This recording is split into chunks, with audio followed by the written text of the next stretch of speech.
Welcome to the show. Thank you. Happy to be here. Yeah, so I made a little bio for you. I'm sure I didn't get everything on here, but just a little intro. All right. So you're born and raised in Sherwood, Arkansas. You're the 8th of 10 children, and you left Arkansas to serve a mission in Albuquerque, New Mexico. Did that for 2 years for the Church of Jesus Christ of Latter-day Saints. Then came back, attended BYU, was started at Rick's College, then transferred to BYU, graduated with a degree in manufacturing engineering. Mm-hmm. Okay. Did ROTC, then joined the United States Air Force, and you served. Did you enlist, or not enlist, but what's the word? Go active duty. Active duty in 2000? 2001. 2001. January. Through 2015 or 16? 16. So 15 years. And you served as a C-130 pilot. And then you retired from active duty as a major. And since you've worked as a flight instructor, airline pilot, ROTC instructor, and taught aviation at Utah Military Academy. Yeah. And you're a father to 11 children, a grandfather to 5 grandchildren, all boys. Yep. On the grandchildren, no granddaughters yet. You continue flying as a pilot, and in 2024 you completed your first book. You have to remind me the title because I think it's changed. Yeah, it's a working title. Okay, So, what's the current title? Pasha and Her Prince. Pasha and Her Prince, and I didn't know what genre to put it in, so I said romantic thriller, teen romantic thriller. Well, yeah, it's kind of a. I know the story, but I don't know Yeah. what genre would you put it in? You could either call it a thriller with a romantic story involved or a romance with a thriller story involved. Okay. So I don't really know. It's based off a movie or a book, I guess. Yeah. So we can talk about that, but Cool. Yeah, we'll definitely get into that. And then you're currently residing in Orem, Utah. yep. So, yeah, anything major I missed in there? I currently work as a pilot for a private company that flies a jet. So Perfect. yeah, Okay. that's it. Awesome. Well, That's the overall view. Yes. cool. Well, I think we'll just go chronological, kind of like we did with Grandma yesterday. So, you were born in 1974. What was going on in the world in 1974? The Vietnam War ended. That year? 74, 75. I mean, the fall of Saigon was kind of the real end of this, and I think that was 75 actually, but we were pretty much out of there by 74, I think. By maybe even, we were mostly out of there before then, but I think we had still some people there until 75. So, yeah. And then, I think, would it have been Gerald Ford that was the president at that time? And then, so 74 was when the Nixon, the Watergate, he got elected, I think it was 72, and then around 74 was the Watergate scandal. And then Gerald Ford, the completely unelected, like he wasn't even elected as a vice president, he was put in later and then not elected to president at all. Just aside the, Interesting. aside. I didn't know that. Yeah. Zero votes as the president of the United States. So he was vice president? He was not the vice president originally. And then so when Nixon got impeached. when he got elected, he was not the vice president. After he got elected, he became the vice president. Then he was. How did that happen? So who was the vice president when Nixon was I would elected? have to look that up.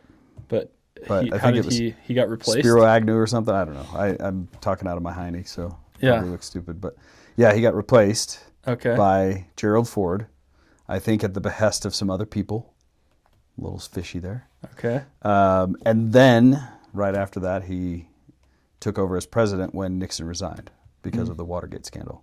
So I don't even really know what Watergate is. I feel like I've heard it 100 times. Well, any scandal is now labeled Gate Right. because of Watergate. Yeah. Yeah. Yeah. They call Chinagate, Pizzagate. yeah, you have all the these stupid gates. Uh-huh. But there was a Watergate hotel, and the Watergate hotel was where the Democratic National Committee headquarters was, and supposedly before he was elected, some of his people went into the Watergate hotel to steal information from the Democratic National Committee. They got caught. And then the real crime, because I think it's well established that Nixon knew nothing about it before it happened. Okay. The real crime was that he helped cover it up. I see. And even that's a little shady. So if you think about it, all of the conspirators, the people who got caught were CIA or ex-CIA. And Nixon was very anti-CIA. Well, to a certain degree. I think once he got in there, he's like, whoa, this is a mess. Maybe I should do something about this. And then they got rid of him, I think. So Interesting. I think the evidence shows, even though there's a lot of people that will disagree with that, but yeah. so is that what this podcast is about? Conspiracy theories? It's about whatever we want to talk about. Yeah. There's no. So I haven't found my niche yet, so it's just everything's fair game. There you go. Yeah. So the bottom line is, that he was a very popular president. He was elected with a complete landslide. I think he got 49 out of 50 states or something like that. Oh, wow. Again, this is not all the details are not my forte. Yeah. But the overall picture is that he was a very popular president. He was, I think, trying to do something legit about the CIA, and I think the CIA planted people around him and implicated him on purpose to get him out of there. And they replaced him with a president who was not they, but he was replaced. Let's just say he was replaced with a president who nobody voted for, who had zero votes as president, either president or vice president. Okay, so, wow. Yeah, pretty interesting. So Gerald Ford was president when you were born? I think so. Okay. Well, that was 74 was when all that was going on. So all that was going on. So at some point in 74, I think Nixon resigned. Okay. Because he was elected in 72 for the second term. Is that right? I'm getting this completely wrong. But so let's see. He might have been elected in 72 to the second term. I think that sounds about right. Okay. What else? So end of the Vietnam War, Saigon fell. Change of presidency due to Watergate scandal. What about just in pop culture? Like, what was happening? Well, the 70s, I mean, disco had died. We were in some crappy music, crappy cars, and crappy clothes. Okay. It was all crappy at that time. Well, what were the 70s clothes? Bell bottoms. Those are back in style. Kind of ish. Not to the degree they were in the 70s, but yeah, just, I don't know. I just always looked at it as like, whoa, those are terrible clothes, Yeah. Looking at old pictures and stuff. Right. Not that the 80s are much better, which are coming back. Everything comes back, so. Yeah. It's like, if you don't like the style, just wait a little bit. It'll come back into style. For sure. Yeah. But not to the degree, like, it doesn't come back to the degree that the 70s. So you'll look at 70s photos of people at church, and they're wearing just absolutely horrendous plaid pants. Really? And things like that. Now, you might have something like that come back, but it's only the people on the fringe that are wearing that kind of stuff. Like runway models, Bell runway models or something stupid like that, And nobody actually dresses like that. And nobody dresses like that. But I've never understood fashion like that. No. Where But in the 70s, they literally had, like, I have pictures of my dad. I have pictures of, people at church and, all kinds of stuff. And you're like, whoa, I've never seen anything like that since. And I don't think it was you ever will. mainstream. It was, people wore that kind of stuff. It's just, anyway, not that this is a fashion blog either, but. Hey, it's whatever we want to make it. There's no rules. I'm going to look up I know that we're on, but I'm going to look up the when was Nixon elected, because I want to say it was 68, because 72 he was reelected. So I didn't realize that Nixon was that popular of a president, because I've heard people say things like older people say, yeah, but I voted for Nixon, so don't listen to me. Right. Well, because he became, he resigned in 74. He was, his vice president was Spiro Agnew. I got that right. Hey. Spiro Agnew was replaced by Gerald Ford. And how does a vice president just get replaced mid? I would have to look that up as to why. I've heard it before, but I don't remember. So he was...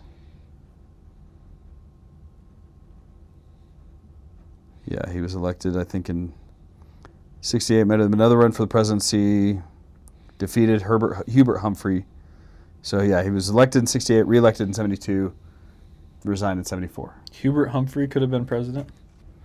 I That's who think he ran Hubert Humphrey against? was actually very popular. Huh. So the Vietnam War was raging, and it was a very unpopular war, and Hubert Humphrey was a very anti-war candidate, and there were a lot of people a lot of the hippies. So there's this whole like war machine that has propagated war forever. Mm-hmm. And the war machine wanted to keep the war going. And Hubert Humphrey was a decidedly anti-war candidate. Yeah. And a lot of And the there's hippies... not a lot of popular support for the war, so that would have been a Yeah. popular stance. Right. Yeah. So I Was think Nixon pro-Vietnam? he wasn't anti-Vietnam. He vowed to win it, kind of thing. And he did.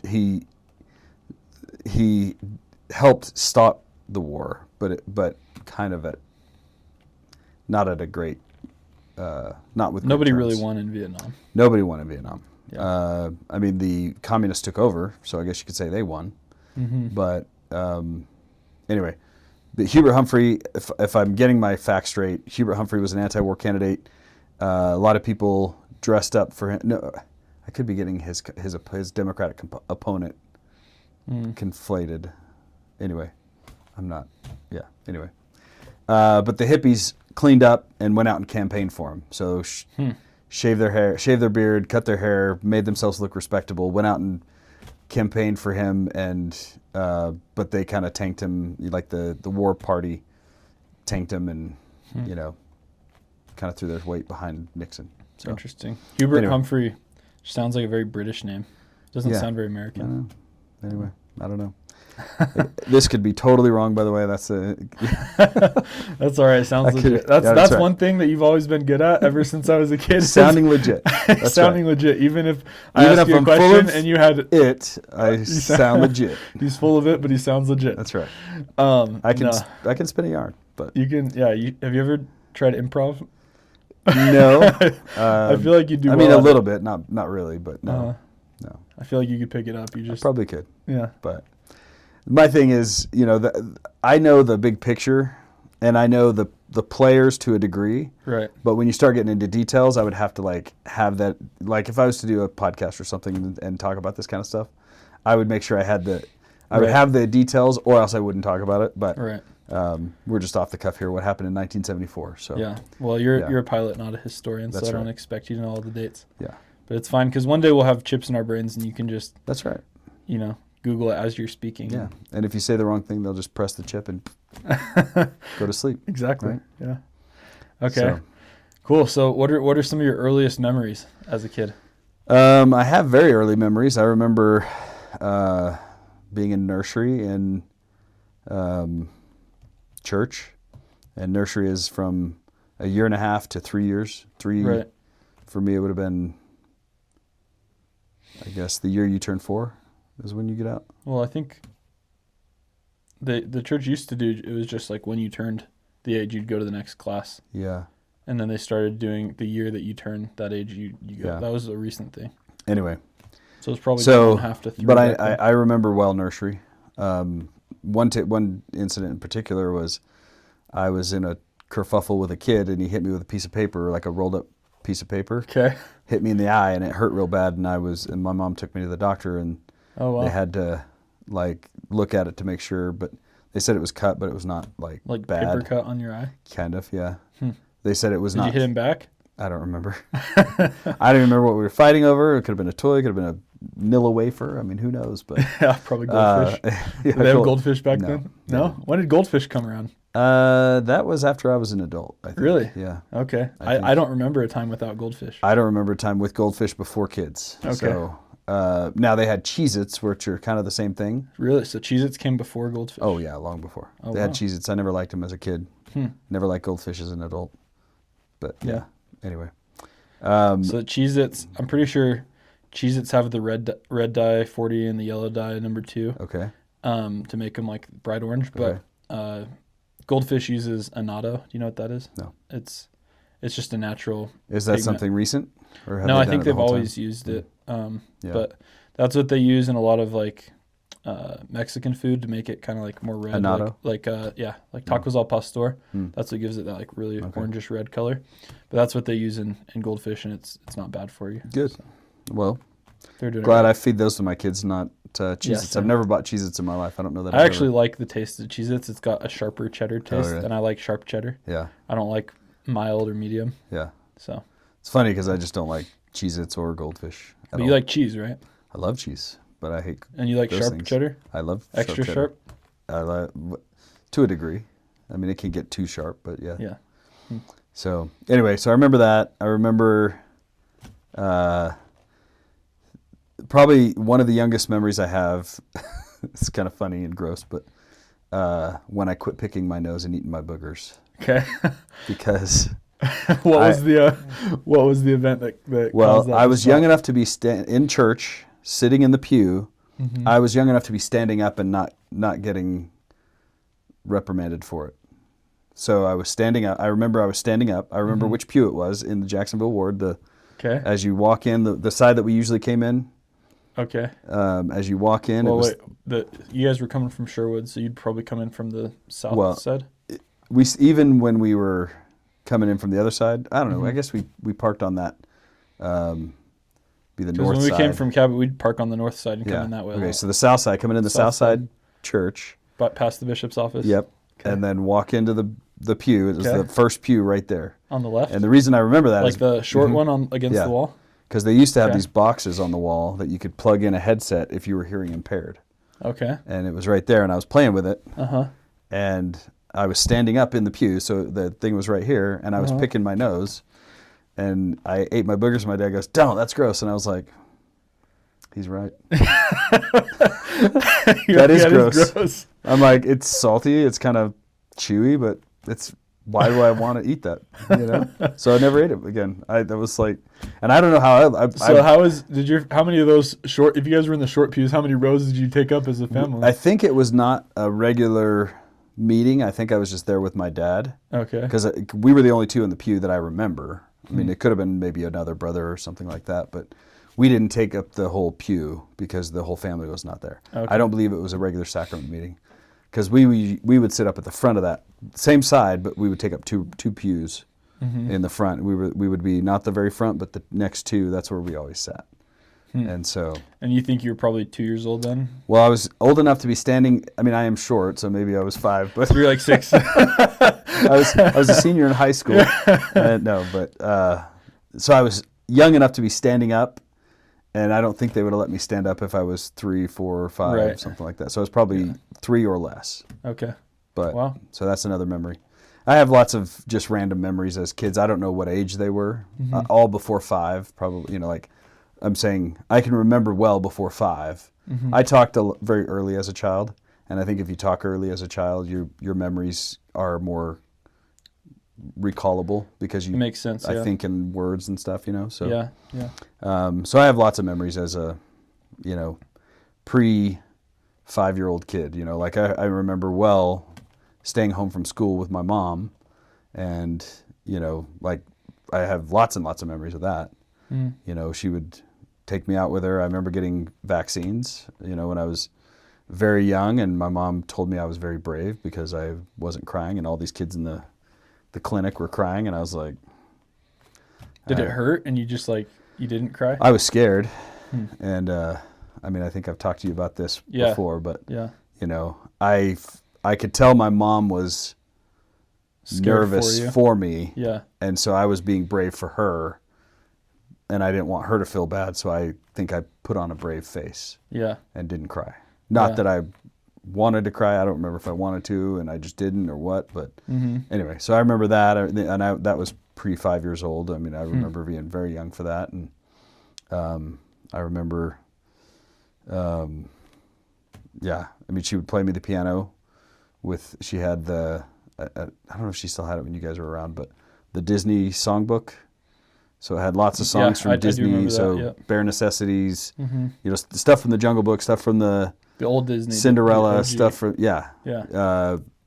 so Mary Poppins. So probably everything pre-1974 or something like that that was Disney.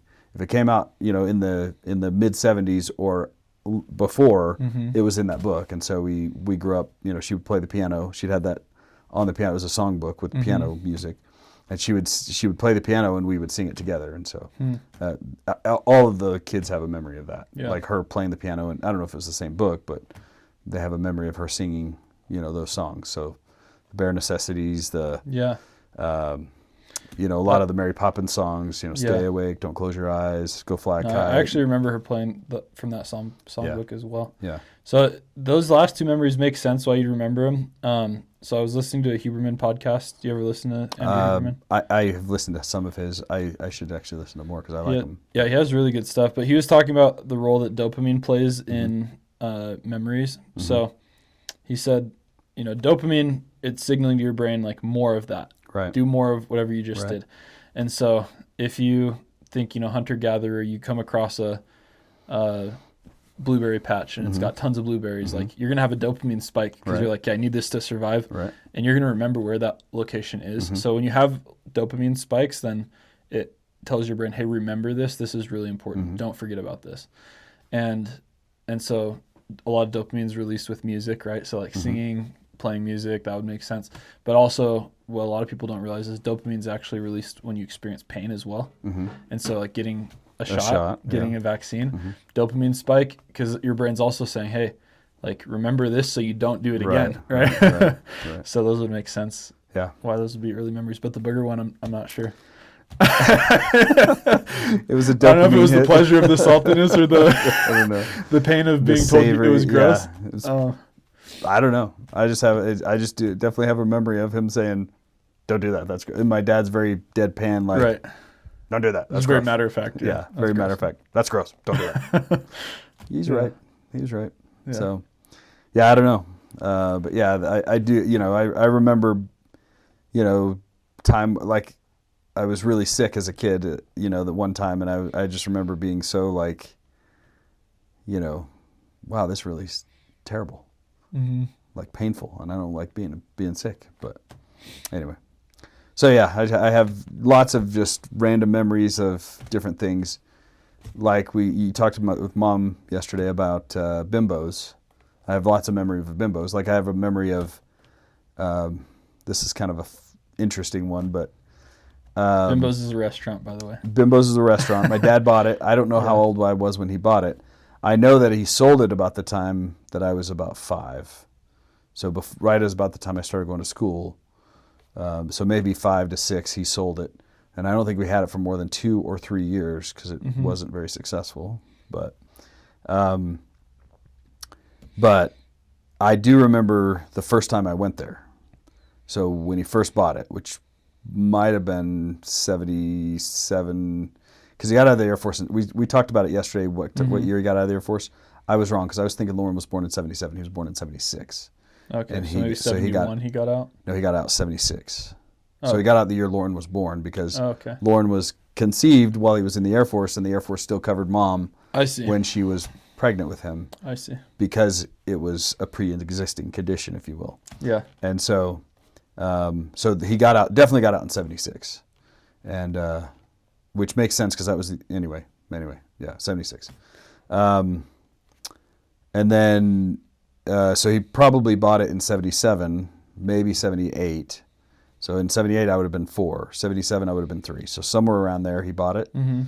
And I remember going there the first time because it was, you know, we were all excited, and I remember that I was throwing a fit. And I could be like, I remember What about? I don't know. It was one of those fits that, you know, when you're You 3-year-old. probably didn't even know in the moment why you were throwing a fit. I don't remember why I was throwing a fit, and I remember that people were trying to help me out, like Aileen or Laurie or somebody, one of my older sisters, was like trying to calm me down. Well, do you want this? Do you want French fries? Because we had just gotten to the restaurant. Do you want some French fries? And everything they said, I was no. And I remember thinking to myself, like, This is totally irrational. yeah, kind of like, Yeah. like, I don't know why I don't want a French fry, but that's definitely not what I want. What about a drink? I don't want that either. It's just everything they said. I was like, no, Yeah. and I was throwing a fit. That's funny. So- I have a similar memory, but I was probably I wasn't 8 yet, maybe 6 or 7. Yeah. And we were here in Utah. We were living in Arkansas because we had John and James with us, but this was before we adopted them. So So we got it John would and have been James like in 2005. Well, no. We got them in 04. 04, yeah. So yeah, it would have been. I think it was 05-ish. 2005 because we had them for 2 years. Okay, so you'd have been 7 and 05-ish. Yep. So I think I was 7. We were here in Utah visiting, and we went to the pool with Rachel's family. And there were, so there's, a bunch of cousins and stuff. And then we were going to drive back to someone's house, maybe Rachel's house, after the pool. And I wanted to ride with my cousins, and Mom said I need to ride in our car. Mm-hmm. And I remember just throwing a huge fit, and like everybody was in the car and I wouldn't get in the car. And I was like, like crying and yelling. And I remember thinking though, I'm like, this is so stupid. I should just get in the car. Right. But I don't want to now. Right. Because I lost the battle. Yeah, I lost the battle. I'm going to make it painful for you. Right. No. Yeah. And I remember exactly. I'm like, this is stupid. I'm throwing a fit right now, but I don't care. I do remember another one that was irrational, and it was we were going somewhere. Again, I couldn't put on my own shoes, so I was pretty young. Mm-hmm. But again, 4, 5, maybe 18, I don't know. But somebody was helping put my shoes on. Again, Aileen or Laurie, one of my sisters, Mm-hmm. and they were putting my socks on me, and they wanted to put the sock on and then the shoe on and then the sock on and then the shoe on. But you wanted both socks. I wanted both socks. The shoes. And then the shoes. And so I would not allow one sock, one shoe, one sock, one shoe. That was just ridiculous to me, It's funny how those things stick in your mind, like, I mean, how many times did that happen? Probably 100. From the time that I was, 6 months old to the time that I was, 4. They probably put shoes on me 100 times, but, Well, I think it's, having little kids now and seeing how irrational they can be at times, but then also how, like, advanced they can be at times. Mm-hmm. It is funny and kind of paradoxical because Victor will be in these moods where he asks really deep questions, and he's like, why do we die? And like, what is the meaning of life? Yeah, what's the meaning of life? And what is the teleology? You can just tell as you're answering, he's like kind of like looking around and like really pondering and thinking deeply. And then an hour later, he'll be upset because he wanted that. I gave him both a blue cup, but he wanted the other blue cup. Right. It's not even the darker blue versus the light blue. It's no, same easy. color blue. Exactly, yeah. It's just he wanted that one, right? Right. Yeah. And I'm like, I remember those things like, why did I remembered it for years later, and in the moment I remembered, why do I care? Like I'm 3 years old or something, and I'm like, why do I care? They're both going to go on. Why do I care? Yeah, But I cared. I just know that I cared. I just didn't know why I cared. Yeah. And I'm asking myself that question, why do I care? Yeah. And I have tons of memories like that. Yeah. Like random little things. Like I remember whenever I was throwing a fit, my siblings would grab me around the waist and then like this and carry me to mom and dad. And I absolutely hated that because I'm hanging upside down. It's very uncomfortable. You're powerless. Well, yeah, I'm powerless for one, but Yeah. I'm hanging not upside down, but by my midsection. Yeah. So my body's, it's uncomfortable, and it's and I'm just like I Kind of humiliating too, because kind of, and they're like way more physically and imposing than you. I remember throwing fits like that, Right. So I remember that kind of stuff too. Yeah. No, I think kids' minds develop cognitively faster than they can develop emotionally. Right. And so they can be throwing a fit and simultaneously understand this makes is a ridiculous no sense. fit. Completely illogical. I have several of those. Yeah. So anyway, early memories, but I also think part of childhood is like the fundamental crisis that every child is in is being powerless. Like kind of grappling with the fact that, hey, I'm totally powerless. I really can't choose. I don't have much autonomy. Right. And if you gave kids autonomy, they'd probably kill themselves. Like there's a reason why you have to make certain decisions for them. And you can go too far as a parent, right? Sure. And like make all the little decisions where they just really then I think you create more power struggles because they're constantly trying to exert and control and be like, what's my place in this new world that I've just been born into? It's something I've thought about where, the things I wrote down, my 7 theses. Yeah. I was hoping to get into those. Sure. Yeah. Well, we can get into a little bit of them now, but one of them is agency. And everything I wrote, I'm thinking to myself, this only really applies to adults or older children who are rational and can make decisions for themselves, because we don't decidedly we can't give kids that agency now. But I've also thought, I need to, so I'm planning to write an essay for every one of those and explain them more in depth and go into detail on what about kids, because we don't give kids complete agency because we can't, because like you said, they'll Well, kill I think themselves. you get agency in incrementally, right? Right, and that's It's the like thing is, even until you're 18, you can't. There's a lot of things you can't do. Right. You don't get a vote, right? You don't Right. get that kind of agency until you're older. and Can't rent a car till you're like 24, 25, I think. 25.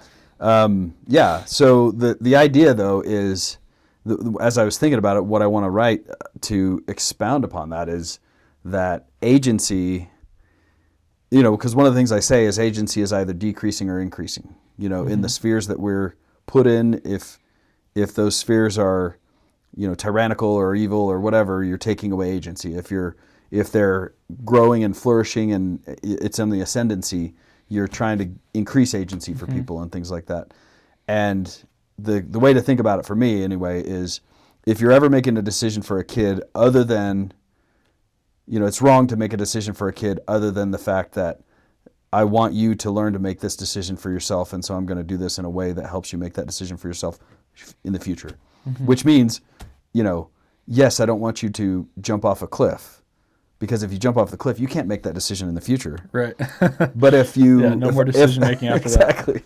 that. Yeah. If I can get you to the where you can make that decision, I don't want to jump off this cliff on my own, then I probably am right. That's probably the right decision, where I can say, wait, we can get to here, but not to here, or we can do this thing because it's safe. But if you're saying, I want to protect my kid at all costs, that's wrong. Because there's you can definitely overprotect, and Yeah. I think risk taking is like an essential part of Right. your development too. Like Yeah. learning to take calculated risk. You don't want to take risks that are like completely. There's no reward and Right. high risk, Right. right? But I think that's why like physical, like rough and tumble playing on Yeah. the playground, like doing monkey bars and those kind of things, and having it's freedom, calculated risk. And if like, you fall, it might hurt a little bit, but you're not going to die, Right. right? yeah, I mean, like yesterday, we let some of our kids, even some, one as young as 9, walk across 900 or 800 West To go trick or treating. to go trick or treating.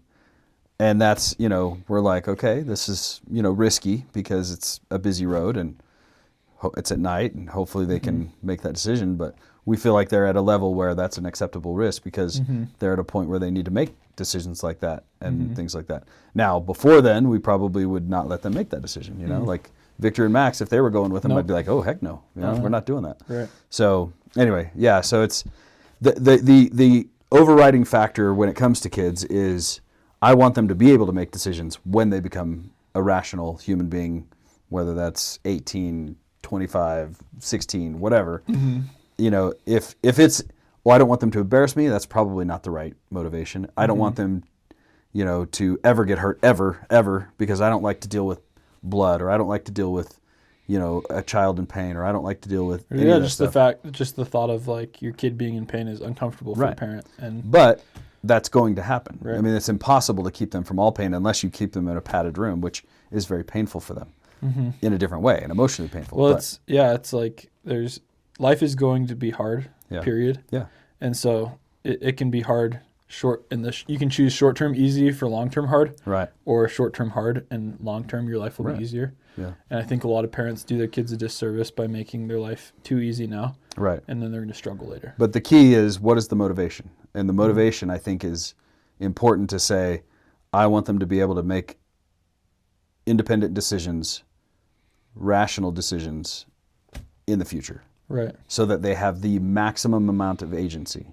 Whereas if I addict them to things, screens or chemicals or whatever, early, they may not be able to make those decisions. So you just have to, what's your goal is to maximize at all stages of their life, maximize their agency. And sometimes at 2 years old, we don't make right decisions, and we want the shoe and the sock on the right foot at the same time versus, anyway. So, yeah. So there's a show It was a Nickelodeon show from the 90s, like I think 97 it started, called Hey Arnold. Have you ever seen that one? I think I've heard of it, but I don't think I ever have. So I remember seeing it on TV when I was a kid, but it was one of those shows. There was like a list of shows that you and mom didn't like us to watch. Like SpongeBob was top of the list. You know, you're like, it says stupid too much. We're not watching SpongeBob. Yeah. And it's a goofy show. Anyway, It is, I think Hey Arnold was one of those. I don't know why, because it. We probably walked through the room as you're watching it, and we heard something, and we're like, so you have just these antennae as a parent. You're like not paying attention. They're like, what's going on? Yeah. And you let's just turn that off. But so you talked about like addiction. Like kids these days are, well, the media is like, it's hyper stimulating. Yeah. And it's like trying to addict kids to screens, right? Well, it's trying to addict everybody, including adults. Yeah. But kids have far less ability to say To no resist, yeah. once they get addicted. Yeah, And like shows, even like shows geared towards babies like Cocomelon, right? It's hyper stimulating. The scenes, they cut scenes every like 2 seconds. Yeah. So you're not watching like the whole scene play out. Right. It just keeps shifting. It's like watching YouTube shorts or something. And the music and the lights and there's sparkles everywhere, and like it's just all designed to be like keep your eyes glued to the screen. And so I saw a post, someone was saying like, if you don't want them to get addicted to, like, have them watch older movies, older shows. It's like Dragon Tales. Like I grew up watching Dragon Tales, Arthur, right? Things like that. They had the story, just the pacing. If you go back and watch a kids show now, watch it. Yeah, it's frenetic. Maybe that's why I didn't like Hey Arnold. Is it one of those frenetic ones? What is that? It's just like the what I can think of is like watching Zach play video games. Zachary Dole, and he played these like Dragon Ball Z, and they were just like things are just everywhere, going off at the same time.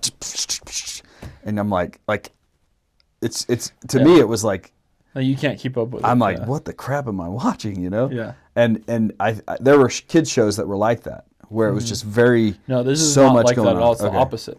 So Hey Arnold is? Hey Arnold is totally the opposite. So it's very slow paced. It's not like rock music, electric guitars in the background. It's like jazz. Like it'll have like this slow kind of jazz music. It's introspective. There's a lot of scenes where Arnold will just be like sitting there contemplating, like on a park bench, just thinking, right? And it's like a 20, 30-second scene. You'd never see that in a kids show nowadays. Like the people are afraid of losing kids' interest, attention, right? And they're like, all these shows are competing for your kids' attention, so nobody wants to take a risk of making a scene that could be boring. Yeah. And so, but yeah, he'll like have a moral dilemma, like should I steal or should I be honest? And he'll sit down and think, and you can hear him kind of thinking things through. Right. And then so that's one part I like. But a central theme of the show is just how kids are powerless, and they kind of. Have you gone back and watched some episodes recently? Victor, he was watching like Spidey and Friends, and they're like 10-minute episodes and super fast paced and all that. And so we started having watch some shows. If you go on Paramount Plus, they have a lot of the older like Nickelodeon, Cartoon Network shows, and they're slower paced. They just teach better lessons. But one of the cool things, like every kids show nowadays ends with a happy ending. They always everyone gets what they want at the end. Right. Even the bad guys get what they like. They turn into good guys, and it's like nobody dies, right? Right. And a lot of these episodes, probably 50%, end with really a disappointing outcome. And the goal of the show is like to teach kids, you're powerless. Disappointing things will happen. Not completely powerless, but there's a lot of things you don't have control over as a kid. Right. Sometimes you're going to be disappointed, but like life goes on, and you got to learn to be okay with that. Yeah. And it's pretty cool. I really like the show. So Natalie was over here babysitting for us last week, and she watched it. She's like, "That is such a good show." Yeah. But well, I apologize if it. A lot of the Disney shows and things like that. The problem that I have, and I didn't really realize this until later, is they lie so freaking much. Like every episode, and they make it funny. Like, no, I didn't do that. And it's just this like the whole thing is centered around the lie, and the lie grows, and the lie, but it's not even so much like, this is the lesson, don't lie, it's more just like don't get caught. Yeah, almost. It's like, I don't know. There's just so many shows where it's just part of them. They lie all the time. There's very few adults around, and they just lie to each other. They lie to adults. They lie to their parents. You know, whatever. Mm-hmm. And it's just like, oh my gosh, like Mm-hmm. it's so wrong to lie. Yeah. Like I think it's one of the top 3 things that we do in this country that we get away with often that we shouldn't, because Yeah. it's so destructive to the fabric of human nature. Mm-hmm.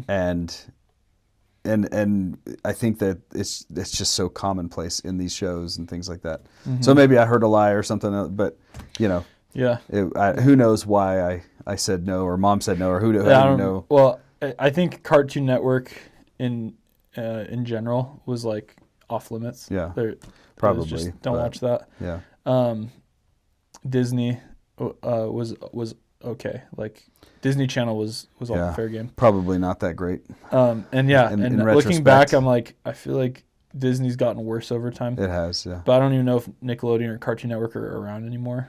But even like Yeah, I don't know. I think is Adventure. Have you seen Adventure Time? You know that No. show.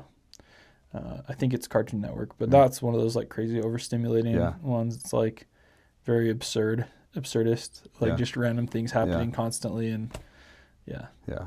I don't know. Yeah, it feeds into the ADHD brain, you know, Yeah. that kind of thing. So, Well, it's like custom built yeah. for ADHD people, Right, almost like, right.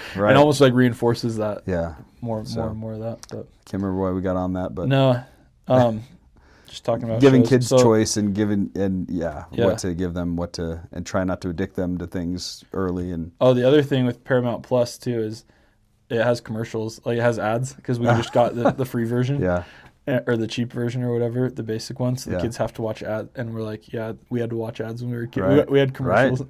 we couldn't even fast forward them. Like No. a lot of times people can these days. Well, these but- ones, yeah, you can't skip. Yeah, It's like 2 but- minutes, and Yeah, so that's it's gone back to what it was like when I was a kid, because yeah, you know, you watch TV, you didn't have a recording of anything. It's like if you missed it, you missed it until Yeah. the reruns come on or whatever. You know? right, So it was kind of must-watch TV, or else you actually miss it. But yeah. So Um, what kind of shows and movies did you grow up watching?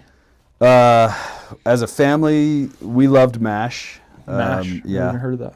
it stands for Mobile Army Surgical Hospital, and it was during the Korean War. It was set during the Korean War, and it was, you know, anyway, yeah, it started from a movie back in the 60s or 70s, 60s maybe, and then it became a television show in the late 60s, maybe early 70s, and it was very popular, and our family just enjoyed it because they had kind Was of it funny characters kind and of things comedy like that. then? It was definitely comedy, yeah. Okay. It was a sitcom. I mean, they had serious moments and things. You know, they dealt with some serious topics because it was, you know, every episode they had, you know, the helicopters are coming in. They had to hurry and get to because these were all doctors. You know, they were deployed to South Korea or whatever, and they get casualties coming in, and so they're, you know, having to fix them up and stuff like that. So, you know, that Gunsmoke was an old Western that we used to watch a lot. Bonanza sometimes. You know, these were kind of when I was really young, and then as we got older, it, you know, kind of shifted to, I don't even know. I enjoyed the Dukes of Hazzard, even though it's totally racist now, because they had the Confederate flag and they drove a GTO and they named it the General Lee. Okay. Yeah, and so very racist nowadays. But the Dukes of Hazzard was my favorite show growing up, and then I don't know. So those are shows. Movies. What about movies? Movies. I mean, the Star Wars trilogy was in full force when I was between. You know, it came out in '77. I was born in '74. The first time I remember seeing it was probably 7 or 8, and but then the sequels would come out. So I saw probably A New Hope in 79, 80, something like that. And then The Empire Strikes Back, I think, was like 80, 81, 82, somewhere around there. So it was almost 4 years between. So I know that The Return of the Jedi came out in 84. I know Wow. that. Yeah. And so 77 to 84 was those 3 movies. Okay. And so take your pick as to where, but I know that Empire Strikes Maybe Back about 3 years came out between 81, each. 82, somewhere around there. So Yeah, I mean, those were, today kids will act like those are nerdy movies. They were not nerdy movies growing up. Nobody, not a soul, thought that was a nerdy movie to be a Star Wars Yeah, fan. it's like the Avengers. Now, if you went and dressed up at Comic-Con, which I don't think they had back then, but, yeah, you'd probably be a nerd like that. But even then, I don't even know. If somebody came to school at 10 years old or 12 years old, if somebody came to school with a full Stormtrooper, I'd have been like, holy crap, that's freaking awesome. Yeah. We wouldn't have been like, what a nerd, Yeah. Yeah, that's not a thing. Well, it was pretty cutting edge special effects. Oh, it was amazing. Yeah, I mean, the thing is, even now, like we talked about it, we was talking about Lauren, I think, and he's starting to get Wes into the Star Wars. But we were talking about the Rise of Resistance. The ride at Disneyland. Yeah. And I'm like, at that moment, I was like, I want to go watch the New Hope. I remember you said that. You're like, I was like, just go watch it right now. Let's go, man, because Yeah. it's such a good movie, and so that was huge. So movies. Well, it's good for a lot of reasons. It's not just the special effects; like Yeah. the storytelling is really good. I mean, it's definitely the pattern of The writing, Yeah, yeah. it's well written. Like it's got there's some humor in it, and Right. there's good action scenes. Right. It's paced well. Yeah. It just It's works. amazing. Yeah. So, Lucas did well. I would have to see a list of 80s movies and be like, oh, that one was one that I liked a lot. Or I've heard you whatever. talk a lot about the Goonies. Goonies, yeah, that was a little older. I probably didn't see that. Some of these I didn't see in the movie theater. Maybe we saw it and maybe somebody had it. Because this was about the time VHS was coming online, Okay. around the early 80s. So before And- VHS, if you wanted to watch a movie, was it only you had to go to the movie theater? Well, yeah, kind you of. couldn't watch movies at home? Okay, there was network television, and network television would have certain events like, on Sunday night they would show this movie, or on Monday night they would show, like there were program shows, and then there was like movies interspersed. A lot of times on, through a Saturday they would show older movies or something like that. So you'd see movies on TV too, but yeah, and then if you bought cable, which we never, I can't say we never had cable because I remember my dad getting cable. I just don't ever remember watching it. Like I think he paid for 1 year of cable or something, and then it, like I remember them installing it, and that was probably in the late 70s. Mm-hmm. But I never remember it being active. In fact, there were many years of our life that we didn't even have a TV because my dad would get sick of it because we were fiends for TV. We would just be like, and my dad would get rid of it, or they'd cut the cord. There was a thing they would do. They cut the cord of the TV and then like keep it in their room or lock it up or something. Actually cut the cord? Like they would literally cut the cord of the TV. Now, when they wanted to do it, they could splice it back together, tape it up, and plug it in. Okay. So why didn't they just Get rid of the TV? They did. put the On TV in many their occasions, closet? they got rid of the TV. Okay. But we would always end up getting it up. People would see us without a TV, and they'd be like, oh, those Whitneys are so downtrodden. Here's a TV. So people would give us a TV. But by that time, your dad had like relaxed enough that he's like, okay. it was we're just, getting well, a TV. it would ebb and flow. Because he didn't mind having a TV. He just didn't like the fact that we watched it all the time. Uh-huh. And we would watch it as much as we could. Mm. Good or bad, that's just what we did. I remember there was one time where they were going to go to a temple trip, and I think it was the Atlanta temple. And that's the Atlanta, it may have been DC actually. I think Really?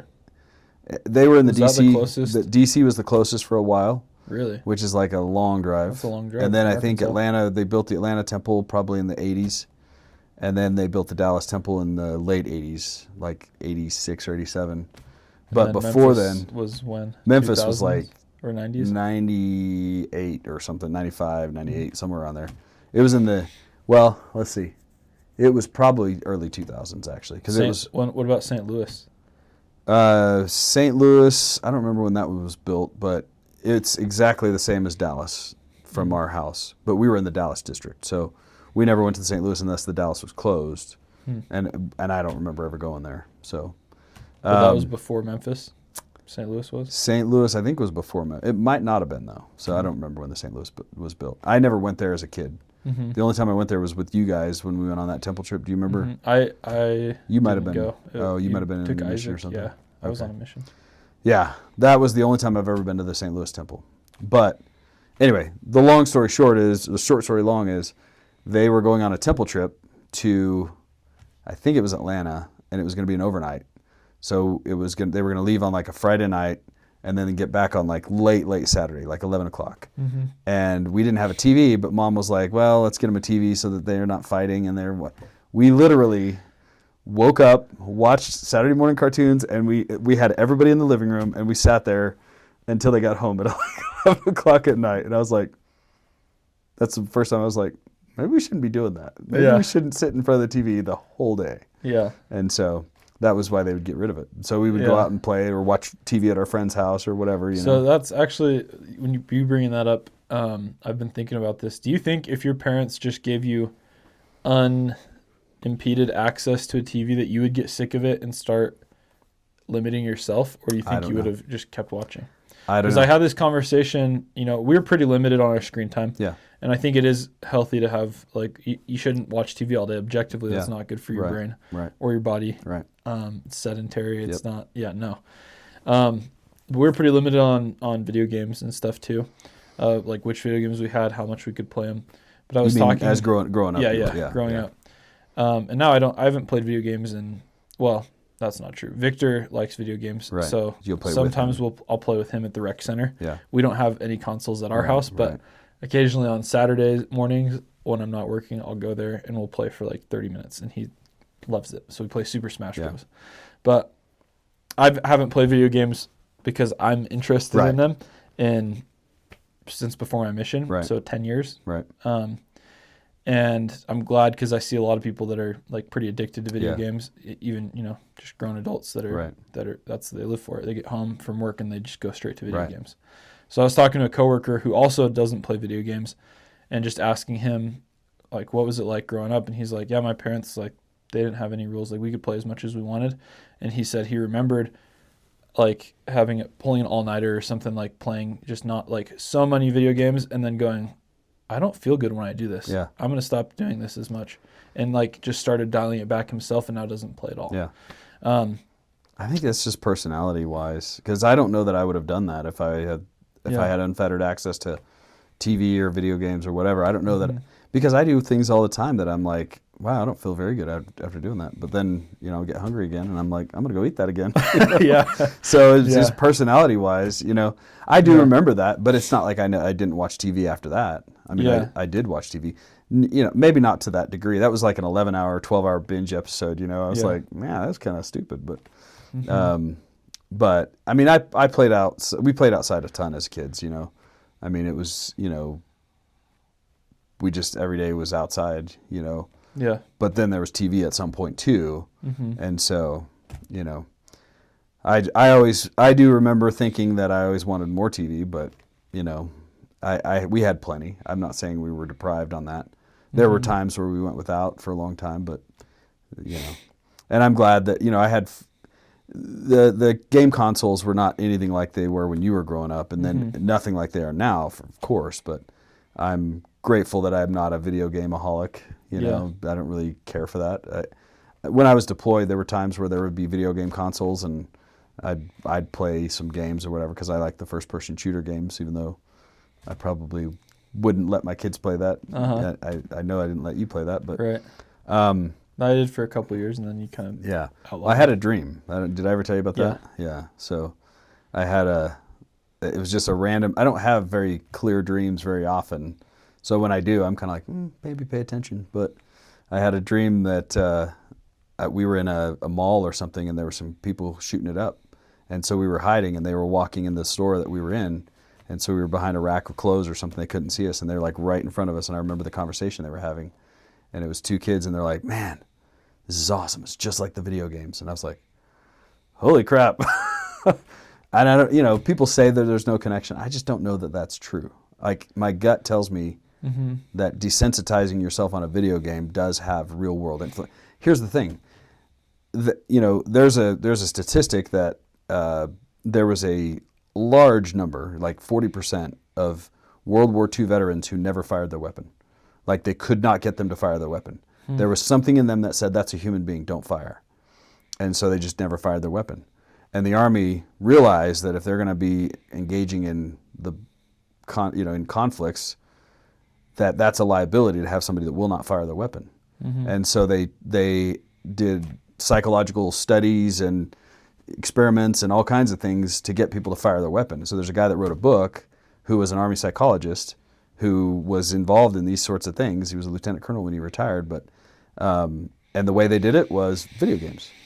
Like they had it as hyper real scenario. So I remember, going to Camp Williams when I was in ROTC, and we sat there with they had a like a wall that was a screen, and you had a gun, and it was set up with some sort of pneumatic device that would cycle it when you would shoot, so it would feel real, and then you would see threats, and you would shoot at those threats, and that was a direct result of the psychological studies that they did to figure out how to get people to get over the fear of shooting a weapon. And the way they did it was a video game. I mean, it literally was a video game. Yeah. It was pretty freaking cool, too, because it was like, it wasn't that realistic, but it was... Did you do this video game? Uh-huh, yeah. Okay. Yeah, when we took a tour of Camp Williams, they put us in this thing, and I remember that it was like a dopamine hit for me because I got the highest score, and all the like upperclassmen that I was with, because I was like a junior, and there was like seniors and guys that were like the wing commander for the student wing student wing and everything like that, and they were like, "Wow, Whitney, good job." And I was like, "Heck yeah, man!" But yeah, it was cool, and it was fun, and it was a video game. Yeah. But that's literally how they. Yeah. So I don't know how they, because you'll hear even conservative people be like, "Yeah, there's no link between say video games and violence, or there's no link between." That doesn't make sense to me. Doesn't make sense to me at all. Well, it's like it's the same neural pathway. Right. If you're doing it in a game, or if you're doing it in real life, it's the same neurons firing in the same order. I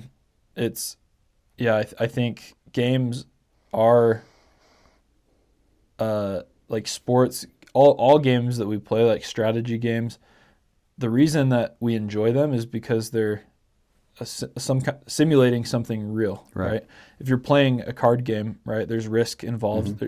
You're calculating risk, and like in life, you calculate risks, and so it's like it's preparing or simulating real life risk. But you know that the stakes are lower, and so it's fun. Right? It's not like and then I guess you play enough. Get into gambling. And the stakes are higher. You need higher stakes for it to be as fun. It's exciting. The hedonic treadmill is what you're talking about. It's got to go faster and faster because you're building up a tolerance to it, and so it's just like. But even so, like animals play games too. Yeah. Like tag, wolves will play tag. Wolf pups play tag with each other, and what's funny is in predator, like apes, monkeys, they'll play, like the babies will play tag, the kids will play tag with each other. Right. In prey animals, like even deer will play, like goats. We had goats. I saw our goats play tag. Yeah. They'll play tag and they'll headbutt and stuff, right? Ram each other. But the difference is in prey animals, they like to be not it. Like in humans, you don't want to be it. Right. When you're playing tag on the playground. But in predator animals, they're like, I'm it. They want to be it because, the predator animal, and it's like the parents aren't teaching the wolf pups to go play tag. It's instinctual for them to hunt. And so when they're playing, they're just practicing what they're supposed to do when they're older. Yeah. Right? You're just practicing what you're going to do. And kids, so the fact that we prefer not to be it would suggest that we're not, even though we are like the top of the food chain because of technology. Right. Probably for most of human existence, we haven't been top of the food chain, and we've had to run more than the saber-tooth tiger was, exactly. And so that's kids are playing tag because they're learning how do I evade predation, right? Right. Yeah. But no games. So yeah, video games, and there actually was a study that showed that just playing first-person shooter games will make you better at firing a gun. Like they took people who had who had never fired a gun before. Like everybody in the experiment had never fired a gun before, but they had some of them just come in and for the first time, shoot at a target, and then they had other ones play the video game. And it wasn't like a handheld gun, just playing with a controller, right? First-person shooter games, and the people who had experience scored higher. They were a better shot just from practicing. So if it can help you get better at that, why would it not change the way you perceive or Yeah. And I'm sure it's not for everybody. It would be the same result. Like somebody who could play first-person shooter games for their whole life since they were a baby or whatever, they still may have qualms about pulling the trigger for a human being. But I'm sure there are some who would be like, no problem, that kind of thing. Yeah. And I think it also desensitizes you to violence, but also to just the fact that there's other humans out there, because you're not dealing with human connection. It is a video game connection, and there's screen connection. It's just no human connection. I think human connection is what keeps you from doing that kind of thing. Yeah. And I just Have you ever see? Sorry. No, go ahead. Have you ever seen? Is it Black Mirror? Dark Mirror, Black Mirror. It's on Netflix. You know what it is? No, it's a show. It's pretty graphic. It's like TV mature. But I've seen most of the episodes. Anna and I watched them together. So it's all of them are dystopian. You know, like a Shakespearean tragedy, how like Shakespeare had comedies and tragedies. The tragedies, everybody pretty much dies at the end. All the main characters. It's never a happy ending. And the reason for that is it causes more introspection. Whenever you have a story that ends with a happy ending, you just move on with your life, right? It wrapped it all up nice and neat in a bow. You don't think about that story anymore. You leave and you're like, cool, I'm going back to work. But whenever there's a tragedy, it leaves us wondering, like, how could have that ended differently? Right. How could that have not ended that way? What choices did the main character make to get to that point? Right. You know, that he could have avoided. You know, where did the downfall start? You know, all these questions. And so that was the purpose of a tragedy. So Black Mirror is kind of the same way. Every episode ends with the main characters, and they're just like 40-minute standalone episodes. Okay. So they're not like building on a series or anything. Different characters, different universes, different like they just play around. It's mostly science fiction theme. Yeah. So I guess the central theme is how is technology, this new technology like AI and VR and all these things impacting us, and like they kind of go to the worst case scenarios. And so I don't know if you saw, there was a recent episode with Joe Rogan actually. He had the guy who invented the Oculus Rift. Yeah, Palmer Luckey. Yeah. He had him on. Did you see that one? No. So he was showing him the VR that military is using nowadays. And so it's like the helmet has like 6 different cameras on it. It's like all, infrared and all these different wavelengths and sensors.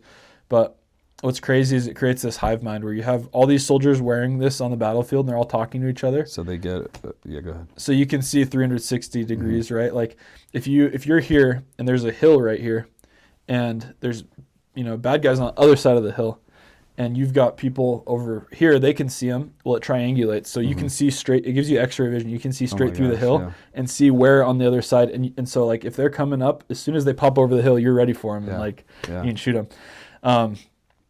But it has night vision, all these things. So it's pretty crazy. But this episode was talking about like VR. So I don't know, some future scenario where the soldiers are wearing these VR and they all have like a chip in their brain. Or no, I think it was just a chip implanted. Oh, okay. And so transhumanism kind of stuff. Yeah, so they think they're fighting these aliens. They call them roaches, and they like when they see the enemy, they look like these alien things, and they look disgusting, and they're just revolting, and they kill them and massacre them. Well, one of the guys, like a flashbang goes off, and he hits his head, and it like breaks the chip, and realizes they're humans. They're all humans, and they're not just humans. They're like these poor people that are innocent, and they're trying to run away. Yeah, and so they go into this operation, and like they kick in the door and go in, and everyone's like, kill them, and they're all shooting all these people, and he's like, stop, like, what are you doing? These are just civilians, right? And so just crazy, thing about Neuralink and how that could be weaponized. The thing is, we don't need chips. We do that today. I mean, we dehumanize the enemy in every conflict we've had over the last 100 years, and I don't know, maybe longer, probably forever. But we have names for, like we called locals in Iraq Haji. Haji's shooting at us, or Haji's doing this, Haji, whatever. And in Vietnam they called them gooks, and Krauts in World War II, and Japs and Japanese, yeah. And I'm sure they had a word for the Koreans. I just can't, think of it. But yeah, I mean, it dehumanizes them, kind of, but lumps them into a, roaches. It's other. It's the other. It's us and then the Haji. It's us and then the gooks. It's us and then, and so it's the same kind of mentality. It's just that you don't see the you kind of do because they look different, I mean, gooks had. Well, maybe looked not like in Germany, Vietnamese. right? They look a Germany, little yeah, more like us. that's probably one where it was a little different. But anyway, but the war is so tragic. I think on all fronts, and I think that I've become a bit of a pacifist in my old age, my young 51 years. But to me, we have been so cavalier it's just, I mean, ever since I've been around, we've been cavalier about throwing out the military to solve our problems. And I realize that it's the government has, in my 7 theses, chaos is a tool of the malevolent, and it causes chaos. And so I can, if chaos for the country we go to, chaos back here, chaos for the individuals involved in the wars, chaos is everywhere. And as that seems like a bad thing for you and me, but to those in charge who want to control us or want to implement something that is nefarious or even just do a sleight of hand, war. What am I doing with my right hand? You're not watching. You're watching this. And so in doing so, the tool of the malevolent, chaos, they're able to do a lot more than if they didn't have that. Plus, they make money on the back end. Plus, they do all kinds of crazy things, and it's just so horrendous. And so to get us to kill each other is, I think, the pinnacle of evil. That is the ultimate evil, is that we can kill each other. We can just slaughter each other for whatever reason. Now I don't think it's always unjustified, because if I'm protecting my home, I don't ever want to kill somebody. I'm glad that in my military career I never had to do that, and I don't ever want to do that. I don't ever want to be faced with that decision. But I would do it in a 2-second heartbeat, not even in a fraction of a heartbeat. If somebody came through my window and I knew that they were a bad person, then I would have no problem. When you say bad person, what do you mean by that? Well, that's the difficult part, is to determine that they are there for nefarious purposes. If somebody breaks through your window into your house, that's what I'm saying. Is you can kind of assume they're not there to it's play the old, checkers. if you got your sheep in the pen and somebody comes in the front door, they're probably a friend. But if they come in through any other way, it says in the Bible, if they come in through any other way, they're an enemy. And so if they're coming in over the back gate, they're probably an enemy. And now if I had a way to stop them without killing them, I would hopefully do that. But my point being, though, is I would do it, and I wouldn't think twice about it in the moment if I knew that it was going. I mean, there's so many horrible incidences where, the husband is killed and the family is, in really bad shape because of that, or whatever. And so I wouldn't want that, and so I would have no problem taking care of business if I had to. But in my estimation, those that are cavalier about that, that's not a good attitude to have. Yeah. And the killing, the politicians who are willing to throw that out there as an option, as the first option even, it's horrendous, horrible, because it causes, the people who come back, I've, listening to the Martyr Made podcast, I don't know how much you've listened to that. I've a little bit, not much. It's an amazing podcast. I love it. But he recently... he's a deep diver. Very deep diver. He's trying to talk about this one thing that happened in 1972, and he starts in 1872, and I'm like, do we have to go back that far? But he really does. The thing is, all things are connected. But he goes, he's talking about World War II, and the first episode, he doesn't even get out of World War I because it's related. And you think about it, World War I was absolutely brutal, so bad. Because of the conditions, the technology had increased to the point where warfare was way behind. We didn't know how to do it. We knew how to do warfare in the 1800s. We would line up your guys, line up my guys, and we just, and whoever wins, I take your territory. Moving on. And, machine guns kind of ruined that. Machine guns, bombs, airplanes kind of ruined that. Well, were there airplanes in World War I? Yes. Caveat. Not very good. but I mean that's what the Red Baron was World War One. The Lafayette Escadrille was a group of Americans that went over to France to fight for the French, and it was the Lafayette. Lafayette was a Frenchman who came to the United States during the Revolution, very good friends with George Washington. And so that's what they call it, the Lafayette Escadrille. It's a squadron, basically. And so they were fighting. World War One started as mostly trench warfare at the beginning of the war, and then tanks and airplanes evolved because that tanks evolved because of that. Airplanes were around, but obviously the sophistication went up in the, from 1914 that it started. We didn't get in until 1917. We still lost like a ton of people in just a year and a half. But yeah, I mean, it's just so. And I still couldn't tell you what World War One was about. So the way I like to like why did we fight it? A good analogy is the Transformer movies. You have the Allspark. Well, no, I mean that's not the part I'm thinking of, but you have these giants that are super powerful, and they're fighting each other. But in the meantime, everything gets destroyed. Just laid waste. Yeah. Or absolutely like laid waste. Superman. Yeah. It's these mega, Titans that are battling for, it's like over family squabbles. I mean, that's all of Europe is related because they would intermarry. And, they had agreements with each other. And what happened was the Serbians killed, the Serbians were kind of under the control of the Russians, under the protection of the Russians, I should say. And they killed a German. You have the Austro-Hungarian Empire. Was it a Habsburg that died? It was Archduke Franz Ferdinand or something like that. Anyway, he was killed, and the Germans required retribution.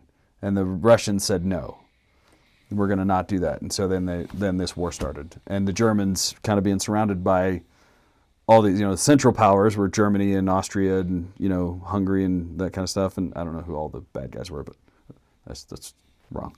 I don't know who all that powers were. Yeah. But they kind of invaded all the different, they kind of went right. Western Front, Eastern Front, that whole thing. But and it's, bad guys is like, it's an archetype.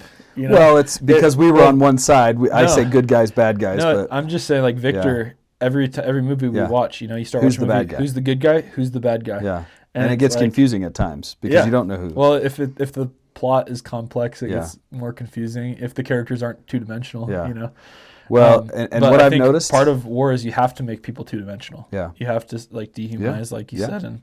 But imagine like you're living in Germany, right, or any other European country, right? Like you get drafted, you probably don't want to go to the war. I would say 90% of people in World War I probably didn't even want to be fighting it. Yeah, you're just serving the interests of these titans, like you said, because you're being the told, Megatrons and the if you love your country, right? If you love your family, you got to go do this. That's what we've done, and everyone's just pawns. It's kind of because countries themselves are kind of a new invention of the last few hundred years, and so this nationalism that we fight for, that Germany was fighting for, kind of a new thing. Yeah, and it's taking the tribe and it's expanding it into a mega tribe, right? And it's like, oh well, I want to be part of that. Well, this is my border. Yeah, and I'm like, maybe that's not a good idea. Maybe, that's why I say that we throw it out there way too casually, because what happens? I mean, World War II didn't happen unless World War I happened. World War I happened because crazy people and whatever, and I actually believe there was some manipulation behind the scenes and some, funding of both sides by a banking cartel, the Rothschilds and kind of thing. I do believe that there was this, we want to change the world to suit our desires, and the best way to get change is for chaos. Again, the tool of the malevolent. Well, it's like I moved into this house and I didn't like how the backyard was. There were bushes where I didn't want bushes. There was a slope where I didn't want a slope, and so I tore everything out to rebuild. Right. And you can't rebuild without tearing. It looked chaotic, right? Like there's dirt piles everywhere. Right. There's holes that I got to fill in. Right. But and there's grass that needs planting, and then I've walls that need building over, and it's starting to look how I want. Yeah. So anyway, the bottom line though is war is evil, and I don't think that. I think that it's happened in the 20th century and beyond. It has happened so casually, um, you know, that we think it's a part of life. It doesn't have to be. Have you listened to Tucker's 9/11 series? Uh, I've listened to everything he's put out. So He concluded it. He did all six okay. now. I think it was six I episodes, guess I or haven't five. listened to this. I don't know if I've listened to all of them. It's not. There's no new information that I haven't known Yeah. there. Yeah. That Well, I mean, there's a lot for me that yeah. just I don't- names and Well, I didn't know who Condoleezza Rice was. I Right. was too young to Yeah, even know. yeah. And I don't know, just a lot of people Yeah. where he lays out, hey, this is the character, this is their background, these were their motivations going into it, and like kind of starting to piece together Yeah. how something like that can happen. Well, right?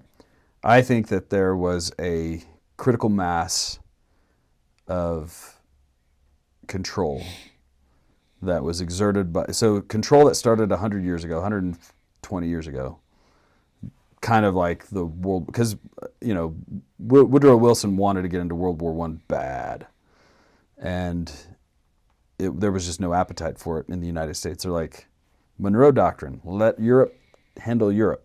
Let's not get in it. Yeah, probably a good idea. Yeah, great idea. Yeah, we have a huge ocean between us. Right. Let's take advantage of that. Right. It's And- like they used to put moats around castles. Right. That were like, we have this massive moat called the Atlantic we've got Ocean. pretty much the Yeah. biggest moat in the world, and yet we'd choose to cross it. Right. And Yeah. and the thing is I think the damage that was done by that war, because think about it, you come back damaged. There's no way you don't come back damaged. Mm-hmm. And the mental health was, crap, the mental health resources and things like that. We just didn't know. Now, I think they were able to handle it probably a little better than sometimes because of stronger families, stronger communities, stronger, religions, stronger, everything was kind of stronger.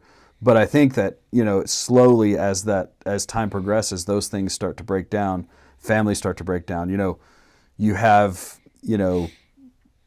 fatherless families because somebody died. You have fatherless families because the dad's just going crazy because of shell shock or PTSD, whatever. Yeah, drinking. So Yeah, you can drinking. Yeah, exactly. get through Not the day. present because he's drinking. Not present because he's, just trying to run from those demons. And then, just slowly we start to build and build and build and build until, we get, rampant, we get the 60s, and then from there it's just like, kind of turbo Which, when you boost. look at it that way, it's like the 60s are a natural response. Probably. Like, yeah. You have, it Yeah. makes sense why we had the 60s. Right.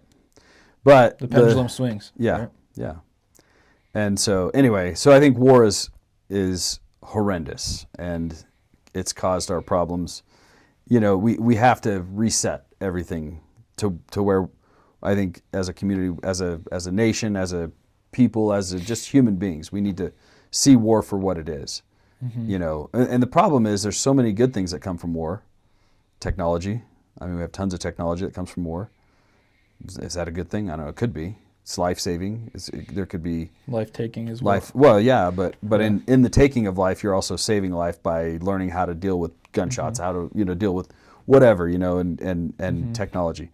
But the other good things is you have. I mean, it's inspiring to hear the stories of heroism Yeah. and selflessness and brotherhood and those kind of things, Mm-hmm. and the idea of sacrificing for your nation is not a bad thing, Mm-hmm.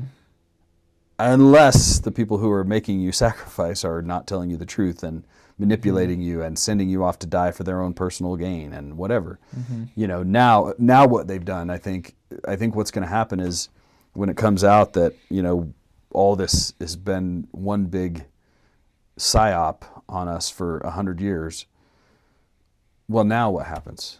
Mm-hmm. Do people not go in the military? Well, that's not a good thing because now we're vulnerable. Do people, if there's an invader, do we just go, screw it, nation's screwed anyway, Mm-hmm. that kind of thing. So cynicism is going to be the big killer now, I Mhm. think.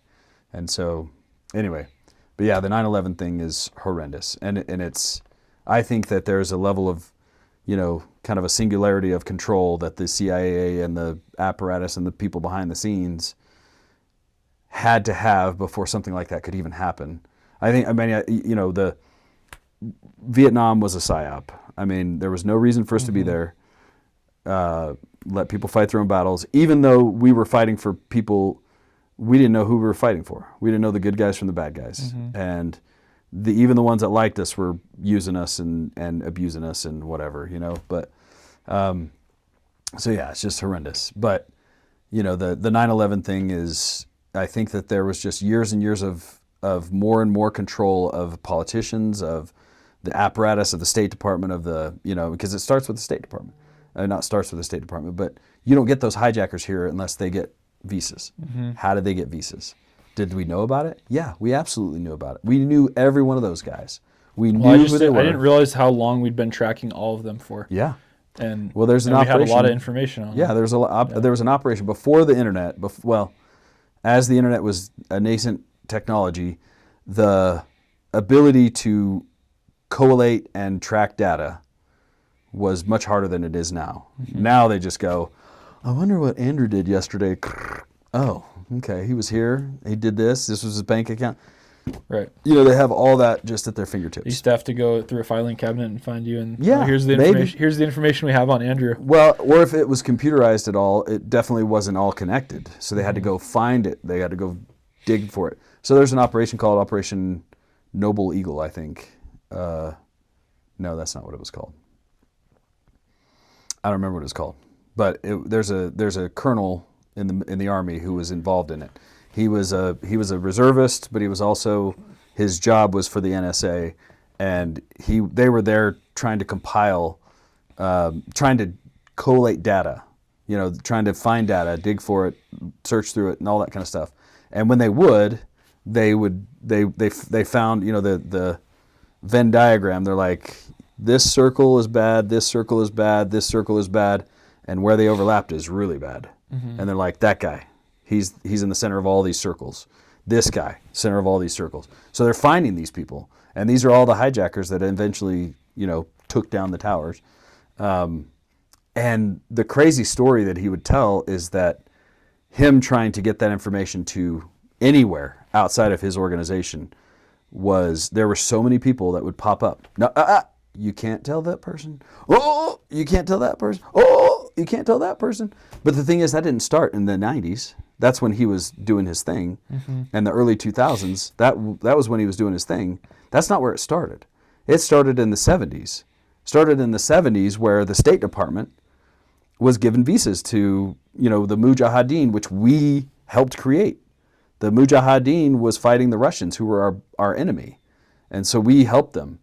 But I think, you know, who knows if they were really enemies or if they were just controlled opposition, the Russians. I mean, you know, I have questions about that even, you know? Yeah. Because a boogeyman will... The narrative that after 9/11 is that, you know, they just hate us because we're free. They hate what we represent. It's not what they said. It's not what they said. Yeah. And it doesn't really make sense. Do you just go around hating free people? Like, do you, like... Yeah, I don't know. It was the thing is, I bought into a lot of that. Yeah, and you know, looking back, I did too, because as a kid, I would ask questions like, why, you know, you were deployed a lot in the Middle East, and I'd ask like, why are we over there? Like, why are we fighting a war? Who are the bad guys? What do they want? And why did 9/11 happen? And that was the answer that I was always given as well. It's a whole lot harder answer to tell the truth, which you don't even know.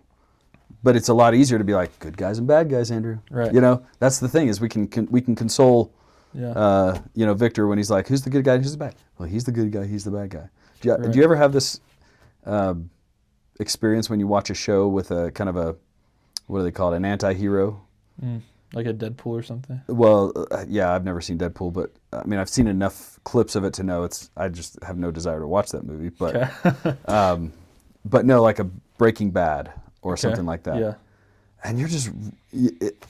there's a natural thing that happens when somebody is made the center of a story, and they're personalized and humanized and whatever, but they're doing bad things. You start to root for the bad guy, like you're rooting for Walter White. Yeah, and you know, you're like, oh crap, he's about to get found out. Oh crap, oh, he made it. Whew. You know, it's like this natural thing that you're, you know. So it's one of the things we do. I think just naturally is the main character we start to root for. Even if he's a terrible guy, like it could be a main character about a serial killer, and oh my gosh, he's about to get caught. And you're like, oh, you know, maybe we should root for him to be caught, you know? Yeah. So Yeah. anyway, we're all over the map here, but back to 9/11, you know, the CIA and the State Department, who are almost one and the same, but they approved, like there's a guy who wrote a book about being in Saudi Arabia in the 70s and 80s and approving visas, and his job was to look over, he had the State Department regulations. These people should be approved for visas, these people should not. You know, here's the criteria that we're looking for these people. Here's the criteria for these people. And he would just look at that, look at the application, doop, doop, doop, doop, doop, denied, approved, denied. And there were a lot of people in the denied, especially young military-age males, that somebody else would go, approved. Somebody above him, and he had no rhyme or reason as to why, and he would try to find answers and these questions, and nobody could tell him. Why did this guy get approved? I didn't. Why did he get approved? I don't worry about it. You know, that kind of stuff. So it's like all these little pieces in place for dozens of years, until finally we can go, I think it's time. I think we can do this. I think we can move to the next phase of control. You know, of data gathering, of, you know, war making, of And the Patriot whatever. Act came as a direct result of 9/11, right? 9/11 and the anthrax scare. And are you familiar with the anthrax thing? Anthrax is what is it? It's Bacteria, virus? It's a spore. Is a A spore fungi, yeah. fungus maybe? Yeah. And It kills you pretty instantly. it's pretty horrendous death, I guess. I have. And you just It could put be a on- complete And they're sending letters with who knows? anthrax, right? Yeah, so this was right after 9/11. So what happened was, I think what happened was 9/11 was supposed to be this big impetus to go to war. We did that. But along with that was, we've got to implement, you know, all these different controls, like, you know, surveillance and that kind of stuff. I mean, it's all out there. But, you know, understanding that surveillance as a huge piece of why they wanted to do what they wanted to do. The Patriot Act being the, you know, kind of, I mean, here's the thing. The Patriot Act is just the foot in the door. You know, even as horrendous as it is, it's just the foot in the door. Because you can't just go and start, you know, tapping everybody's, you know, setting up these computers, because people start asking, well, why are we setting up these computers that can, you know, access these networks? And because they go into, you know, they go to internet providers, they go to T-Mobile, they go to, you know, Comcast, they go to all these different internet providers, and they're like, hey, we're the FBI, and we're going to set up a, you know, your server room. We're going to, you know, think of it like a big tank of water. We're going to set up something on the pipe that goes out of that water or into the water tank, or what, you know, both. Some kind of bottleneck, but everything flows through. Where everything flows through, and we're gonna know what exactly is coming in here at any time. Well, if you have no legal pretense for that, people are going to be like, I don't think I can do that. But if you have the Patriot Act, then you can do it. Now, the Patriot Act is like, oh, only if we have a warrant. Only if we have only. Well, that's not what that was just the foot in the door. Because if you listen to Edward Snowden, they were getting everything. They get everything. They just, you know, the idea is they repository all online information, period, dot, everything. Collect it all. But you can't access it unless you have a warrant. Now, do you think that they're playing by the rules on that? Probably not. No, of course Why not. would they? I mean, the thing is, if you want to go in court, then you have to show that you accessed it with a warrant. Right. But if I want to know what the heck, you know, John Roberts, Supreme Court Chief Justice, you know, when he was, you know, sleeping around with whoever, and I want him to do what I want to do, I don't have to get a warrant for that. I just go and access it. And then when he's going to vote on Obamacare, he's the deciding vote. You just go to him and you go, hey, John. It'd be a shame if this came out. I don't know. That's you. Yeah. I don't know how old that girl is, but probably go to jail. Probably. You know? So that's why he has the craziest. When it's you know, 4-5 and he's the deciding vote, he goes the wrong way. And it's not just the fact that he goes the wrong way. It's the fact that he goes crazy trying to justify his logic. because he can't really contradict himself from a few years ago. He can't contradict too much case law, so he's got to make up this mental gymnastics about why this is, why I'm going to say no. And you start to listen to it and you go, what? Like the Obamacare decision was the Obamacare people said it's not a tax, it's not a tax, it's not a tax. Like everywhere they said that. Well, he said the government has the ability to levy taxes. So Obamacare is legal.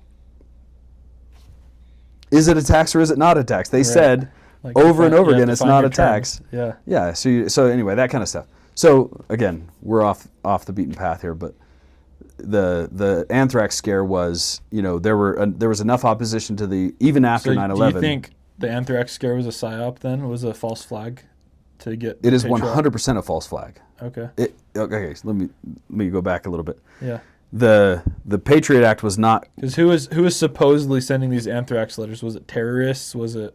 Well, that's the thing, is we didn't know, but evidently anthrax has a fingerprint, and you can know exactly where it was manufactured, because it's not natural to nature.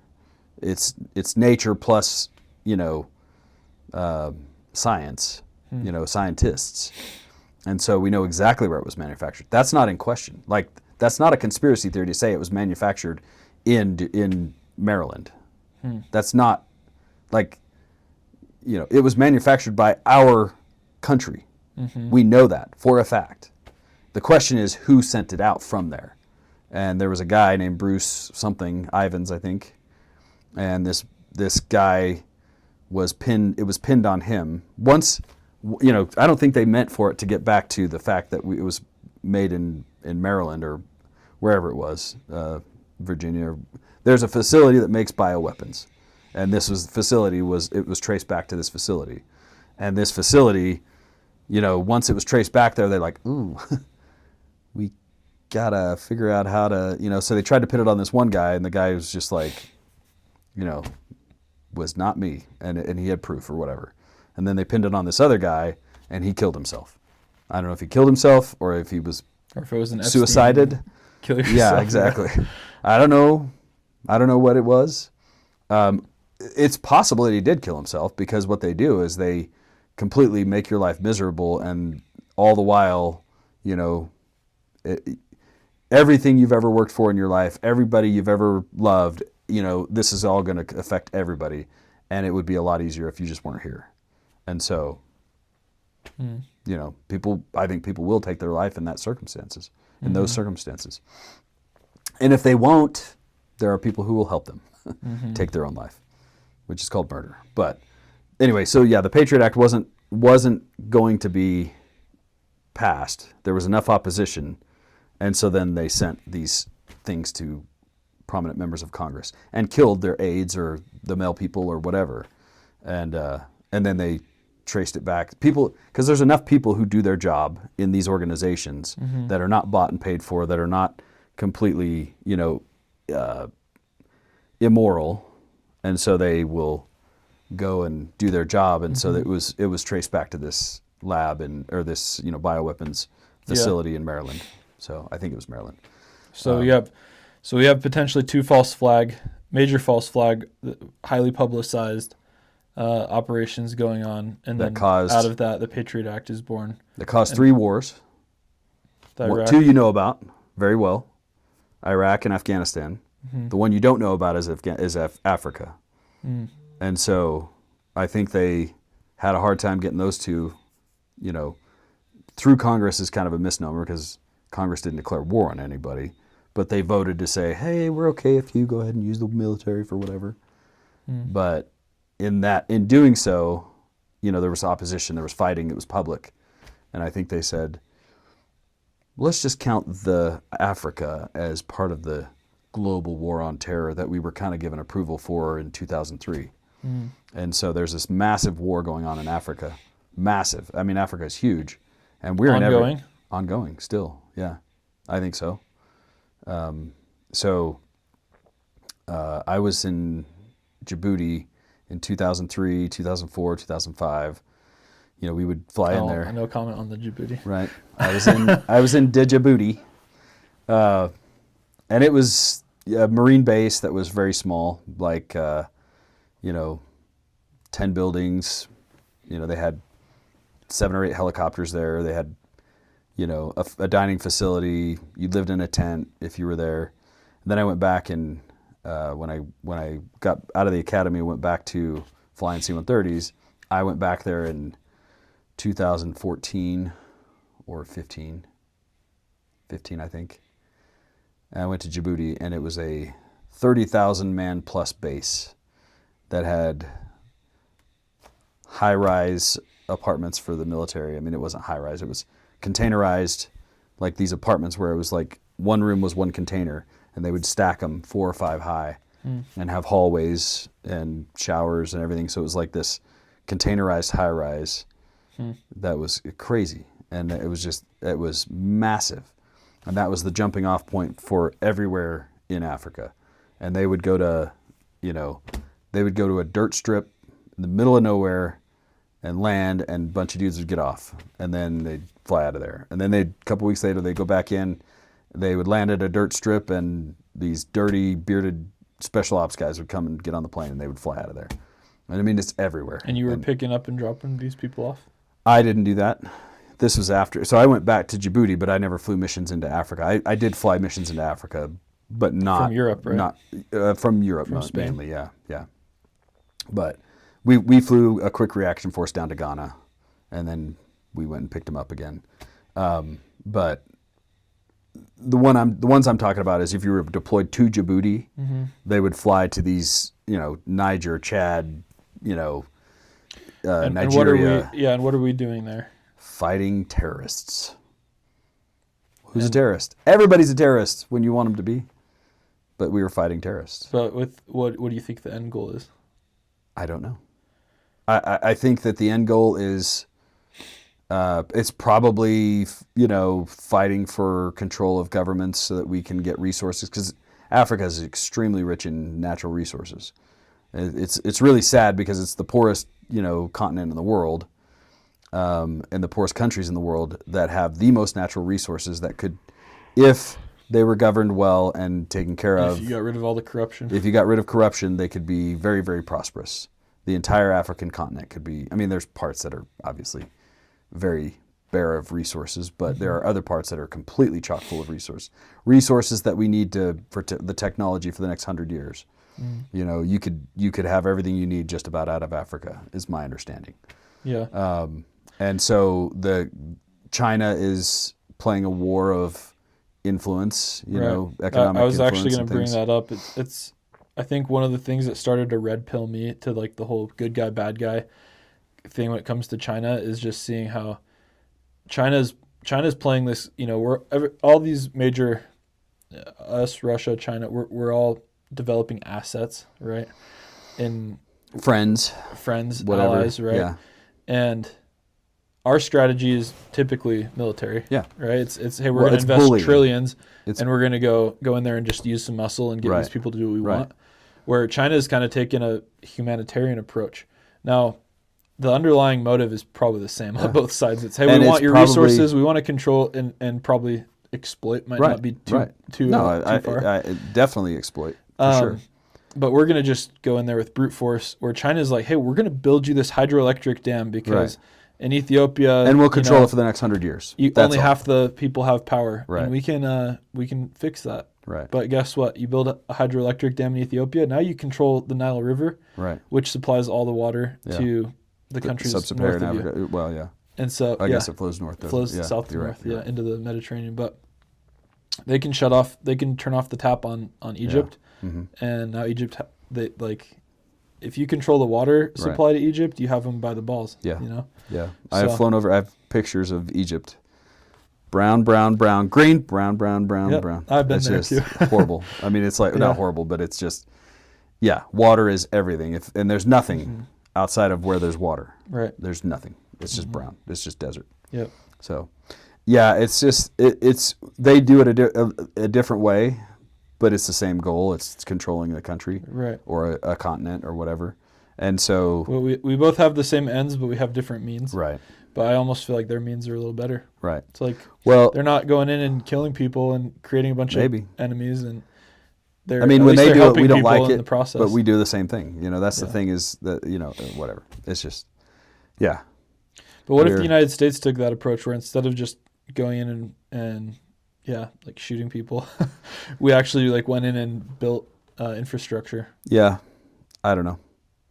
I mean, the problem with the United States is that we have more freedom than China. So China can control the narrative a little better. I'm not sure that has anything to do with anything.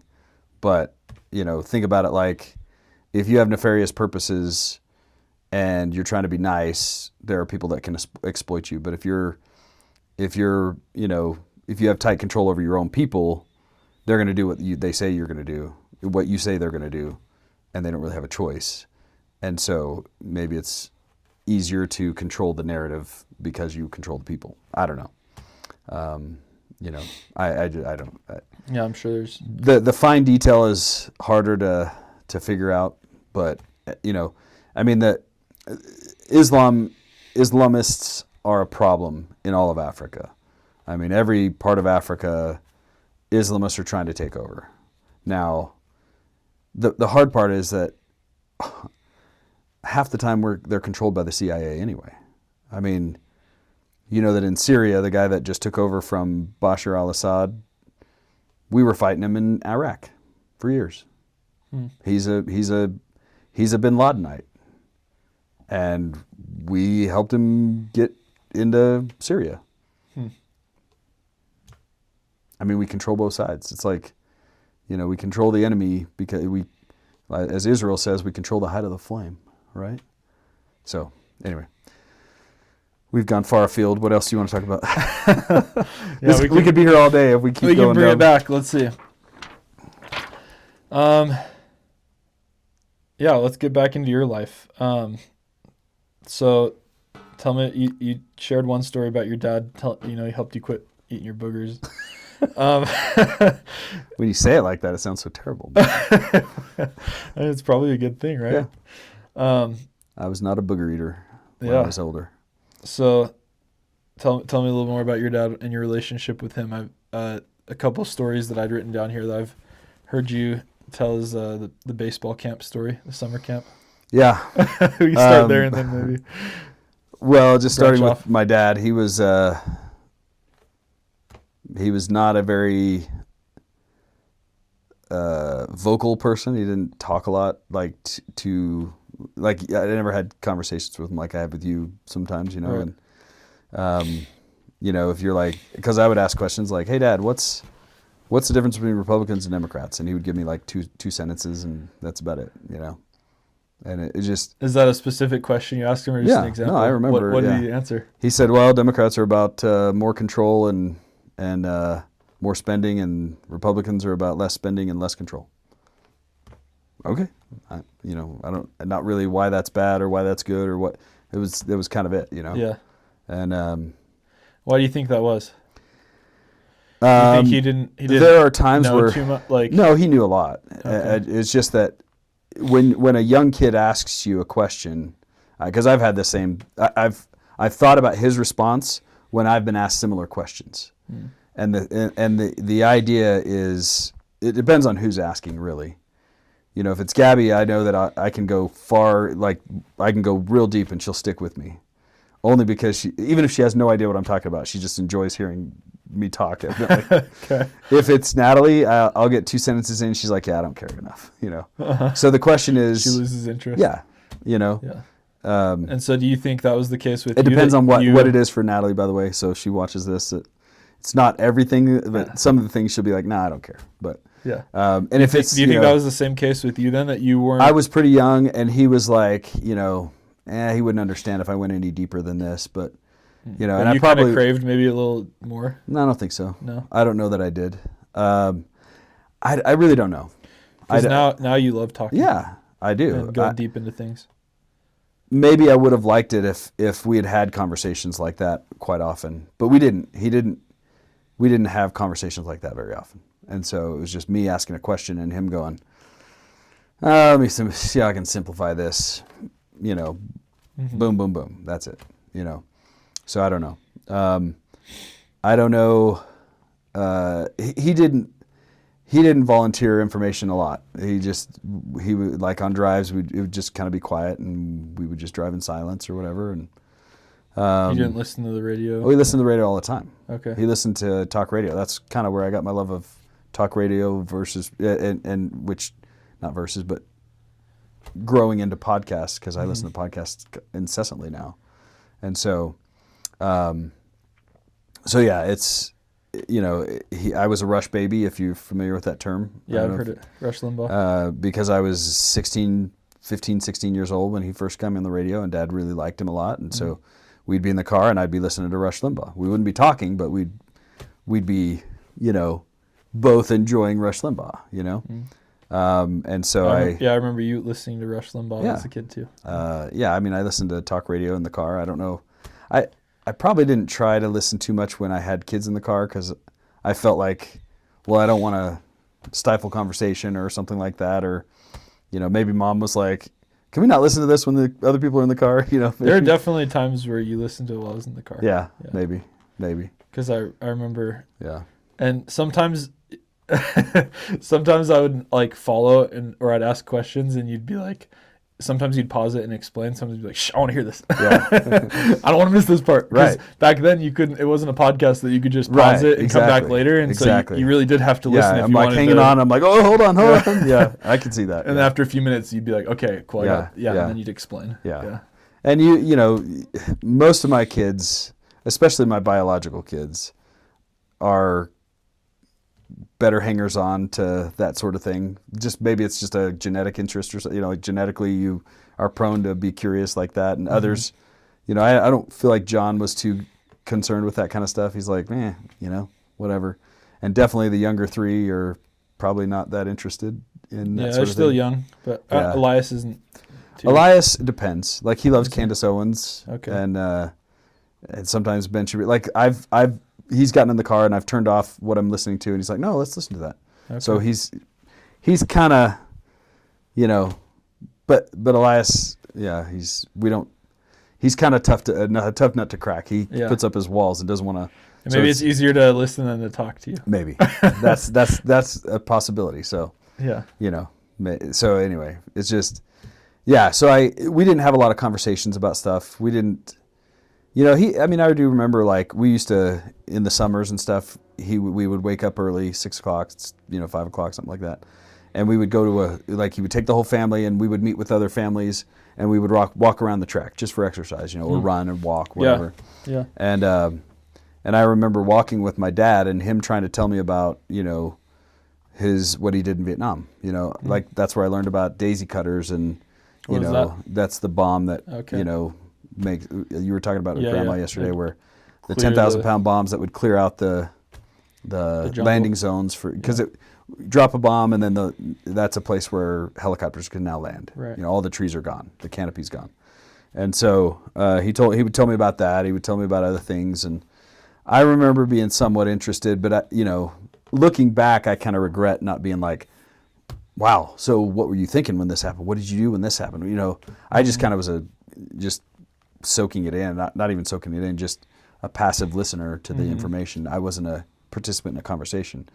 And I look at it now as like, oh, he was, kind of like, hey, do you want to get interested in this? And so that might be why he didn't, looking at how my kids act sometimes if I reach out to them and they don't respond, then I'm like, oh, he doesn't care. So maybe I don't talk to him about it. But if they, if I, talk to somebody about something and they're interested in that the first time, then I'm like, oh, they really like this. And that's cool. I enjoy having an audience sometimes, talking.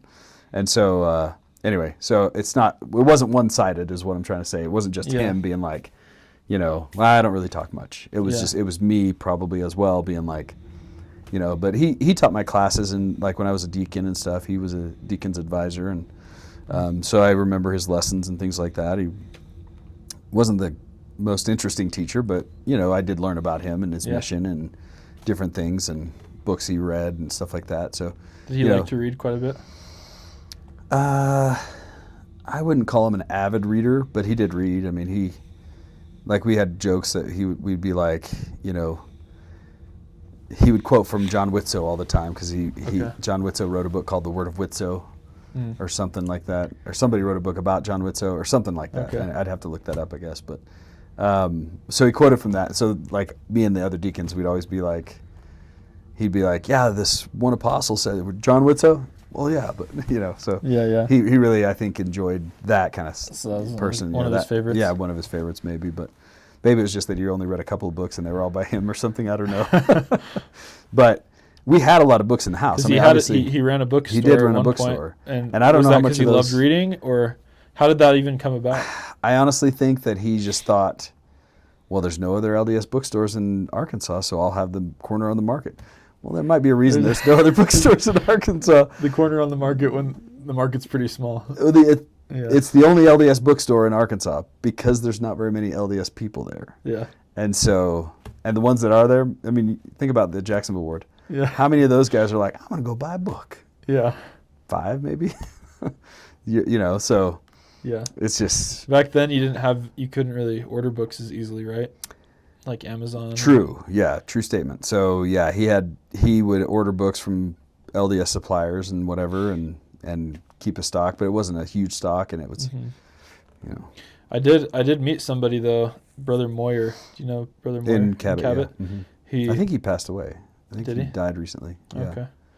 But he just came up to me, it's probably 15 years ago, kind of when we moved back, and he's like, I knew your grandpa. And I was like, really? Yeah. He's like, yeah, I bought like 12 books from him, and I read all of them, and that was the first time I knew that he'd had a bookstore, so he's telling me how he bought the books. original bookstore was, his idea was, I'm going to buy a temporary building, and I'll put it right by the church. So it's kind of co-located with the church. So it was just on the side of the road. Okay. Like, we didn't own the property. He just had a bookstore on the side of the road, which is, it was not heated. You It was not temporary building. It was like a shed. shed? And so he just put a shed on a trailer and hauled it out there, and that was the original bookstore. Okay. Didn't last very long. You can imagine that trying to work that thing in the summertime, Oh yeah. no air conditioning. That's all I remember about it. It was just so hot. It was like, oh my gosh, this place is just, and it was just awful. But anyway, so I do remember when he wasn't using that bookstore, there was I don't know if it was still there, but there was like a pool manufacturer on the side of the road as you go to the church. And it changed to other things. I don't know if it was still a pool manufacturer when you were originally in Arkansas, like in 03 kind of thing. But anyway, we were driving to church one time, and he saw his building inside their fence, and he's like, whoa, that's my building. And we pulled in, and he's like, went and talked to somebody, and they're like, they moved the building? Yeah, they thought it was like abandoned or something. So I think it was on wheels. It was still full of books? No, I think that he wasn't using it. We just hadn't decided what to do with it yet. Okay. So there was nothing in it. It was just a building, and so they pulled it inside their fence. Like, well, somebody abandoned it. I'm gonna go ahead and take it. I mean, it wasn't our property, so it was like, it was probably just easement for the road or something, Yeah. And so somebody just yanked it in their building. Did you get it back? I think so. Okay. I think so, but whatever. So, yeah. But yeah, he was not a man of many words.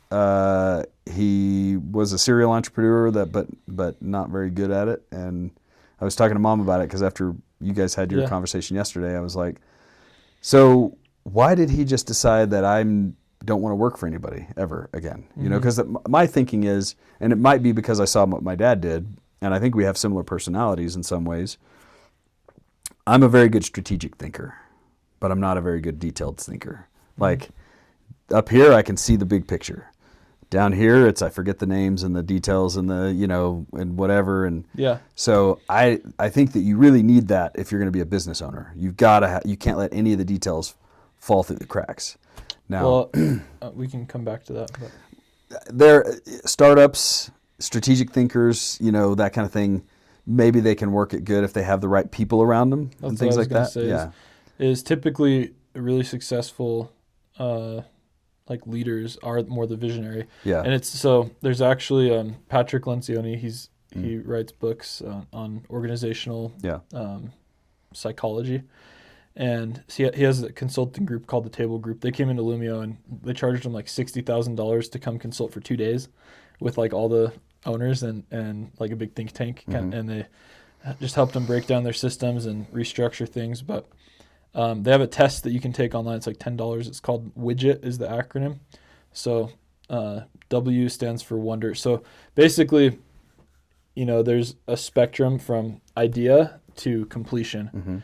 And so you have wonder is the people who they're able to kind of question and think and go like, I wonder if there's a better way to do this. Like, what if And I think it I'm very didn't good have to at be that. that way, right? I'm very good at optimization and things like that. Once I know a system, before I know it, I'm not. But once I know a system, I think I'm very good at optimizing it. Yeah. So that's the first one, Yeah. wonder. Then you have invention. So wonderers find problems, inventors find solutions, Yeah. right? Or at least they're good at ideating solutions. Right. And so they go, well, we could try this, we could do this, we could do this. And then the next step is D, discernment. And so discerners can hear ideas and go, that would never work. Right. Or, oh, no, that one, I could see that working. Right. And they're pretty good at judging Yeah. quickly good ideas from bad ideas. Yeah. So you have your wonderers, your inventors, your discerners, then galvanizers. So galvanizers are people who, once we've decided on what idea we're going to adopt, they're passionate, they're able to get people excited and bought in, and hey, this is where we're Definitely going. not my dad. Definitely not me my either. Yeah. And then you have I would say you have some of that. I mean, you're able to inspire your troops to go out and sell and do all that kind of stuff, right? it's not so I'm competent at it, Yeah. but it's something I've had to learn. It Yeah. hasn't come naturally. Okay. Then you have enablers, which are people who are able to kind of play supporting roles in carrying things out. Yeah. And then T, tenacity, are the people, just the boots on the ground, that they love seeing things completed. They see things through to completion. Not me. So, not me either. So I'm a WD. I'm a Yeah. wonderer discerner. Yeah. And so I think I'm pretty good at that too. The discerner, maybe not. I don't know. That's the hard one. yeah. Some things I'm like, that would totally work. And some things I'm like, I don't know. Yeah. So everyone has two that are their primary strengths, and then two that are their working. They can do them, but they don't really energize you. And then there's two that are your working frustrations that just really kind of drain you. And so the two that are my lowest are actually galvanizing and tenacity. So getting people excited about doing things and then making sure things just get finished. Yeah. Those are the hardest for me. Tenacity that would be my Achilles heel for sure. Yeah. And 'Cause I'm pretty good at coming up with ideas. Like, so the first half of that, like finding problems, finding solutions, and figuring out if they're going to work or not. But yeah, as a CEO, right, you don't have to be extremely good at like getting things done. As if you can create the vision and you have a good team that can help you carry out the vision, you can still be successful. But you have to be able to build a team. And He never had a team. Never It was had just a team. him. Just him. He was trying And to I do it don't all think he himself. was very good at picking teammates either.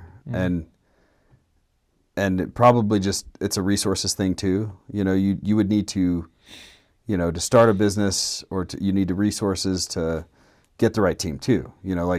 That's why I think, part of a startup is funding. And if you're good at getting funding, then you can get the resources. And then when you have the resources, then you can put the vision into place and start moving it forward. And yeah. So but also if you have a compelling vision, and maybe that is some galvanizing too, right? If you have a compelling vision, you can attract a team when there's not, I can't pay you a huge salary, but like this is what this will become one day. Right. And people want to be part of building something. Yeah. I mean, if I get, I don't know. It seems like they need to be able to live too, but maybe they have maybe they're doing it on the side gig, side hustle, whatever. But anyway, I guess what I'm trying to say though is he was a one-man band, and I don't think he had all those things that needed to happen. And I look at that and I say to myself, like, I'm okay with if the right opportunity, like if it was obvious to me that was the right opportunity and I could do that, maybe. I'm not saying never, but I am saying that I know that I have a lot of weaknesses in tenacity, in galvanizing, and even the galvanizing I could probably do if I felt strong enough at it. Yeah. Maybe, I don't know, but there's a lot of those that I'm weak in, and And I'd be like, I have a, anyway. But I asked Mom, I said, why didn't he just go get a job? First of all, why'd you stay in Arkansas? Yeah. Because I asked about that. We were going over the dates again. Yeah. And Nathan would have been 13 when Dad got out of the Air Force. Mm-hmm. 13 is like... He hadn't gone into high school yet. He was in middle school. Yeah. The reason she gave us, she said, well, he wanted the kids to finish high school. Right. But he hadn't gone into But high I think school. I think the real reason, he just don't like going through his stuff and didn't want to move. And, because the thing is, if you're going to do it, middle school is the time to do it. You're still young enough and pliable enough, and you can make friends wherever you go and that kind of thing. And, so I don't think that was I think Dad was good at Mom was good at just taking whatever reason Dad gave. And I think Dad said, I just think this is the reason. And it might have been a part of it, but I don't think it was the full reason. I think he just hates going through his stuff and can't get rid of stuff. That's the problem is when you go through your stuff, you have to get rid of stuff. Mm-hmm. When you pack up your stuff, you have to take, okay, this is going and this is staying. And he just couldn't do it. And that was overwhelming. He just couldn't do it. Yeah. And why do you think that? Because he was a hoarder. And I think there's a genetic component because we talked about that too, that his grandfather was a hoarder. His dad was a hoarder. His sister's a hoarder. He's a hoarder. I don't know if his two brothers were hoarders, but Dwayne, I don't think there's is a lot at all. of hoarders that came out of the Depression era too. That was, I think. But his grandfather wouldn't have been formative years with the Depression. His grandfather would have been, a grandfather at 39, at 1937 when Dad was born, and that was the coming out of the Depression. So he would have been a hoarder even before then, I think. Now maybe it could have been, I guess, maybe a little bit, affected by that. But I mean, he hoarded rocks. Like there's a story about. I have a good amount of rocks that came from Great Grandpa Whitney. Okay, so know. So there's a story I was a rock that collector too. He would go on walks every morning and bring home a rock, and his whole stairway was just covered with rocks that he thought were pretty or why do you? I never found You collected more rocks than I have a big chunk of obsidian. Yeah, that's actually because he would go when he went on vacations. He would bring back rocks with him too. That had to be expensive. Probably, yeah. But I don't know where he brought this obsidian from. Yeah. I could probably take it to a geologist and have him tell me where it came from. But supposedly the story, and I don't even remember the lady who told me this, but he had a shed behind his house in Tacoma that had all the rocks in it. You're talking about Great-Grandpa Whitney? Great-Great-Grandpa Whitney? No, great. You're talking about Great-Grandpa Whitney. I'm talking about Great-Great-Grandpa Whitney. Well, maybe because Great-Grandpa also collected rocks, okay. Right? I don't think so. Then maybe these were Great-Great-Grandpa Whitney's rocks. Yeah, probably. Well, there was a shed just chock full of rocks. I think what they did was they went through and they said, okay, most of these are just garbage, but there are some that are interesting. Yeah. Or obsidian would be more than interesting because that's even worth something, So I always thought it was Grandpa's dad that collected the rocks. No, I don't think so. Dad. I think it was his dad's dad. It was in the house that my dad bought. Yeah. Which was the house that he owned, that he sold. So that house, because when I was 7, you remember I stayed in Montana for a summer. Mm-hmm. Then Grandma Whitney drove out there to Montana, picked me up. We drove to Tacoma, and I stayed in Tacoma for at least a week, maybe 2. She was helping take care of Great Grandma Whitney. Okay. His grandpa. I didn't remember that. Yeah, Great Grandpa had passed away. Yeah, no, I knew that, and I knew that Grandma Whitney was not doing very well. Yeah. But I don't remember you being there. Yeah, that completely. I lost that chunk completely. Yeah, so I stayed there for a couple weeks. So that would have been 2005. Somewhere around there, yeah. Which was she had dementia. Yeah. She was incoherent. She would, we'd feed her, and I remember being like, "What's going on with her?" Because I remember one time we were at dinner, and she kept asking me to pass her the napkins, and so I gave her a napkin. She's like, "No, the napkin," and I was like, "Give her another one, No, give me the napkin." And I was like, "What does she want, Grandma?" I'm giving her napkins. She keeps asking for more napkins. Yeah. And she meant the soup. She wanted more food, but she was just not the there. words weren't. Yeah, words weren't wording. Yeah, they weren't. Yeah. But no. So there was a lady there. She was maybe in her 40s, and I don't know who she is. If she was a relative of the family, but was her name Carl Lindsay? Or what? I have no clue. I was 7. Yeah, I don't remember. But there's behind the house. There was a building, an outbuilding, a shed, chock full of rocks. It was a garage. Okay, but yeah, totally full of rocks. There was coral, there were seashells. Yeah. There was all kinds of rocks, and I liked rocks already from the time I was 5. So maybe I inherited that. Yeah. But like when we lived on base in Arkansas, I'd go out and dig and collect Yeah. little quartz We crystals. still have some at Yeah. our house. Oh, And they're that- here it- now, I think. No, I think we still have that milk box. Oh, I thought I just had moved it today. it. Okay. Well, The milk box is still I there. need to get that from you. I need to Those see are if my there's rocks in there. Yeah. But we still have that milk box. Okay. Yeah, so I was already like kind of a rock collector. Yeah. And yeah, I went back there and I'd look at them. And so she showed me this piece, and it was a pretty big hunk of obsidian. And it was like had a crust on it, right? So it was cracked in two. But, and you could see like it was black glassy on the inside. But just looking at it, when you put the two halves together, you couldn't tell that it was obsidian. And so the story she told me, she said, yeah, we had an event here. And it was like a birthday party or a wedding, and they were trying to put up a big tent, like one of those big, pavilion tents, and like the big metal stakes that you got to hammer in. And so somebody picked up that rock to start hammering, and hit it, and it fractured and cut off his thumb. Oh. Yeah. Which could do that, yeah. Yeah, totally could. Obsidian is very sharp. Very, its fracture is very sharp. So she said it broke and cut off his thumb, and I was like, I want that rock. So I have the obsidian thumb rock. I don't know if it's a true story. Could be. But I've had that rock for I have no idea. Since I was 7. That's crazy. 20 years. Have I ever seen that rock? Yeah, it's in there. That's crazy. Yeah. Wow. Anyway, so yeah, the hoarder gene definitely was a gene, or maybe it was an epigenetics because of the depression. Yeah. Who knows? But I mean, my sister has it very badly. Lauren has it a little bit, but he's very organized with it. I don't have it at all. Mom has it more than me. Yeah. Because I don't hoard it all. I have a few, sentimental. Yeah. Like I have a box of stuff that's my stuff from childhood, but Mom kept a ton of stuff from my school years, like projects, she like still colorings I does, brought home. Yeah. She gave you a And bunch. She put them in a file, and I'm like, I don't really care about these. It doesn't mean as much to me as it does to her. Yeah.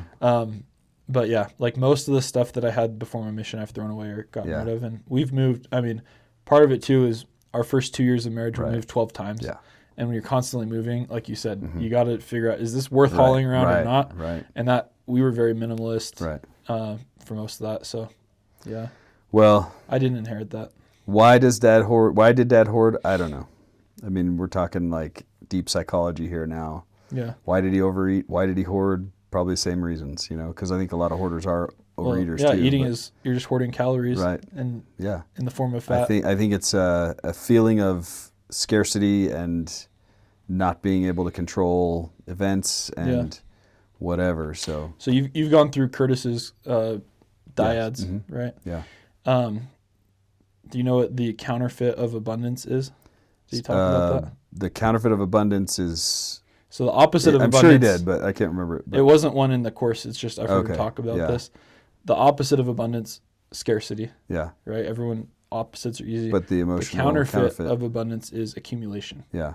So abundance, when you feel abundance, you're like, I will always have enough. Right. I'll always have what I need. But accumulation is I'm going to get as much as I can while the getting's good, because it might not be here later. Right. And it's a fear of scarcity that drives. Yeah. One of the guys in my class, his wife was from Hungary, and he made lots of money. He owns his own company. It's a consulting company, and he sounds to me, he's a Stanford educated guy, real high achiever, high performer. And he owns his own company, and he does very well. And they live in a nice house in San Diego and everything like that. But we, when we do our calls and stuff, I've talked to him about his wife, and one of his frustrations was the fact that his wife would work so hard, like she's very invested in her job, to the extent that it's kind of taken away from the family a little bit. And she doesn't need to because they're well off. Well, but I don't think she feels that. She because she comes from poverty and kind of, one generation removed from wars and whatever in Hungary.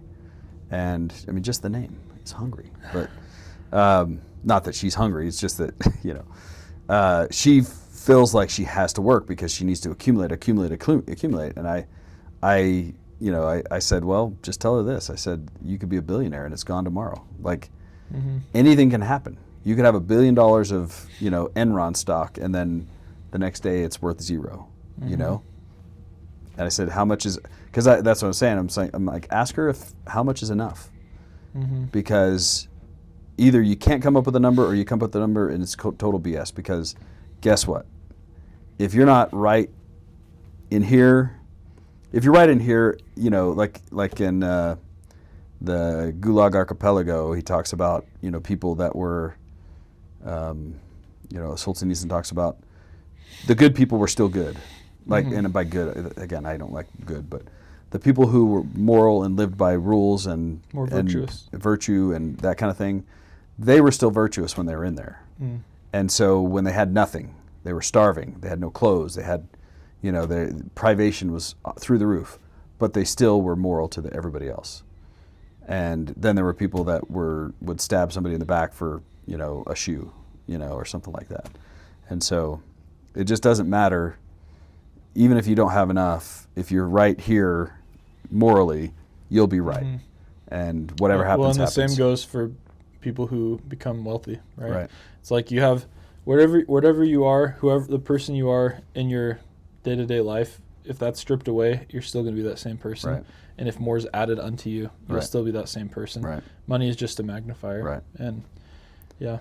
Yeah. I mean, you have people like Carl Icahn who, you know, a serial buyer of businesses. He was a corporate raider that, you know, stereotypical 70s, 80s corporate raider who would take over any business.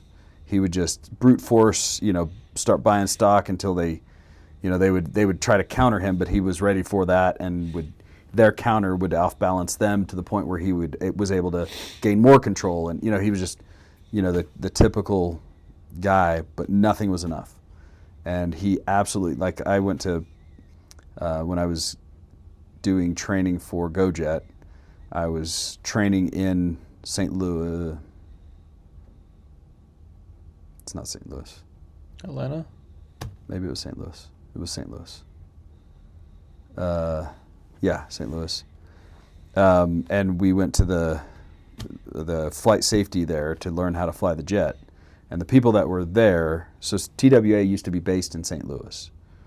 And TWA was one of the companies he bought. It was an airline. And it was Trans World Airlines, yeah. And he completely ran that thing into the ground. Because, anyway, and he absolutely messed over every employee there. And so all the people that were teaching us how to fly the jet, a lot of them were former TWA employees. And if you brought up Carl Icahn, poof, they were not. Because what he did was he just came in and tried to extract as much value as he could. Yeah, personally. Like, not for the company, not for the good of anybody else but himself. So just milked it dry and took it. Well, so I think what happened was he originally just thought, well, I want to own an airline, because who doesn't want to own airplanes, right? Yeah. But then he realized airlines are a tricky company to be successful at, because you're very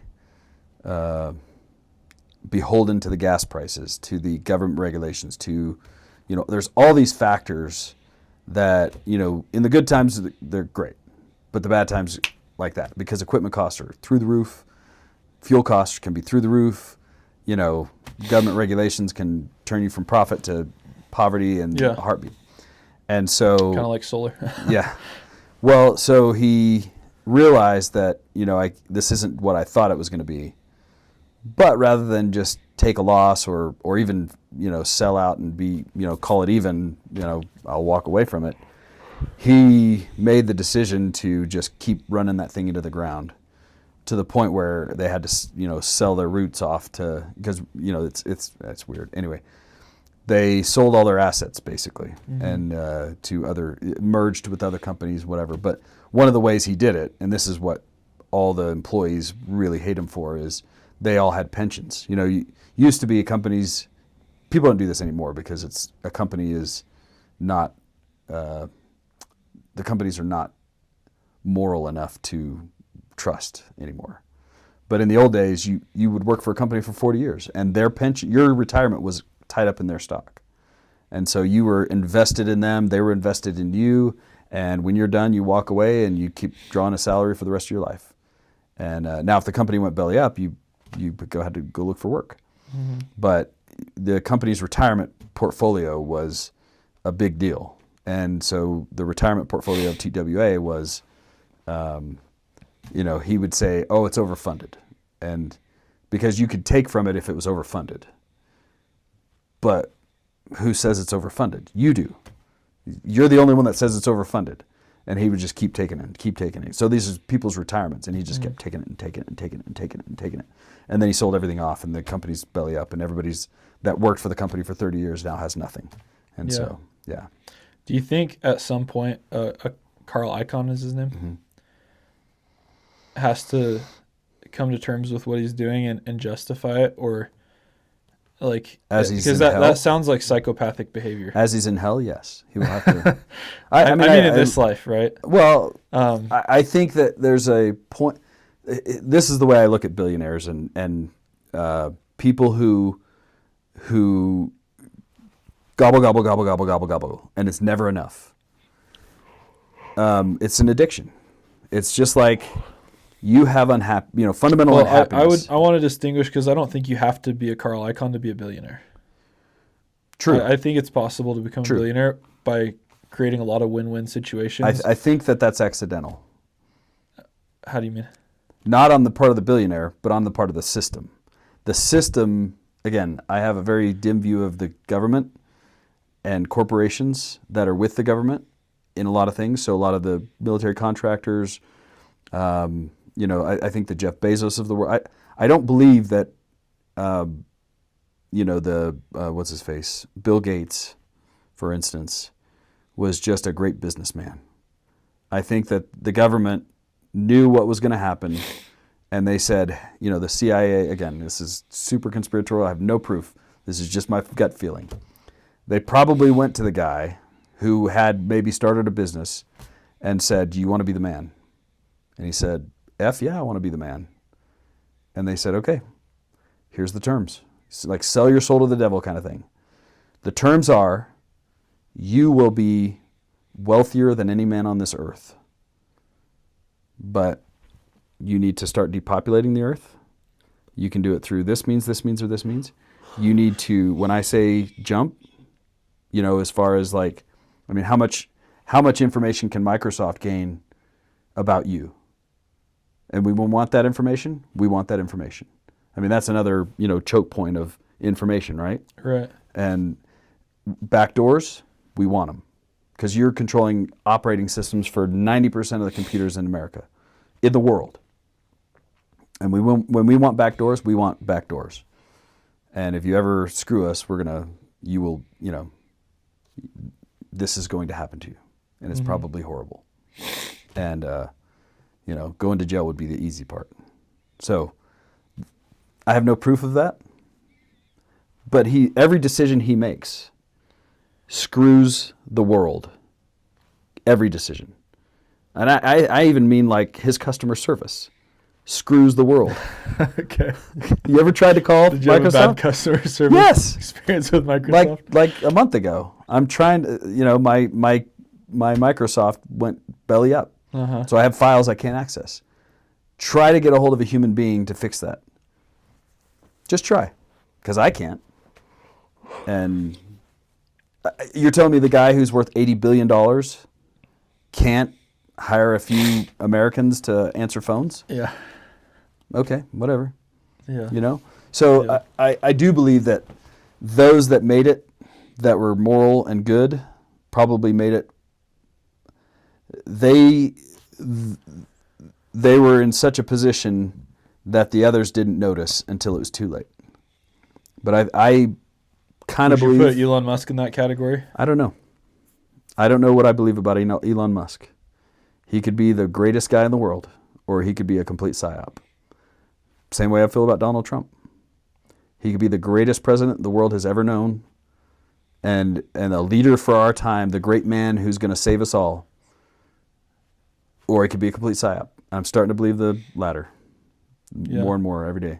Yeah, me too. Because... especially when he just tries to gaslight everybody about the Epstein files. Yeah. It's like, really? You got That's- elected on, well, on promising to release this, Yeah. and now when you finally can, you're like, what's the big deal about the Epstein files? Why does Right. everyone keep talking about it? I think we should. You're talking move about on. that pedophile still? You mean the one that 2 months ago you said you were going to release everything?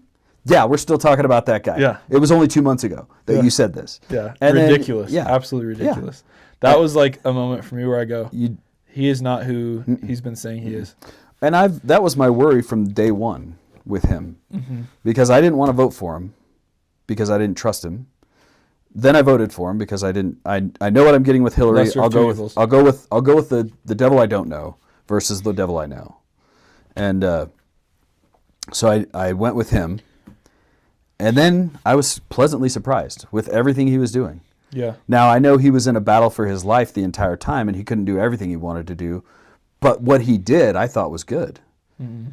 But I always worried, like Grandpa Baker would be like, oh, testimony meeting, I know that Trump is true, and okay. But I'm not going to plant my flag on that hill. Uh-huh. I still don't trust the man.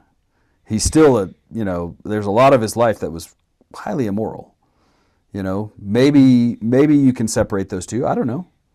Maybe he is just at heart a flawed human being, which we all are, who really wants to do the right thing, which I do.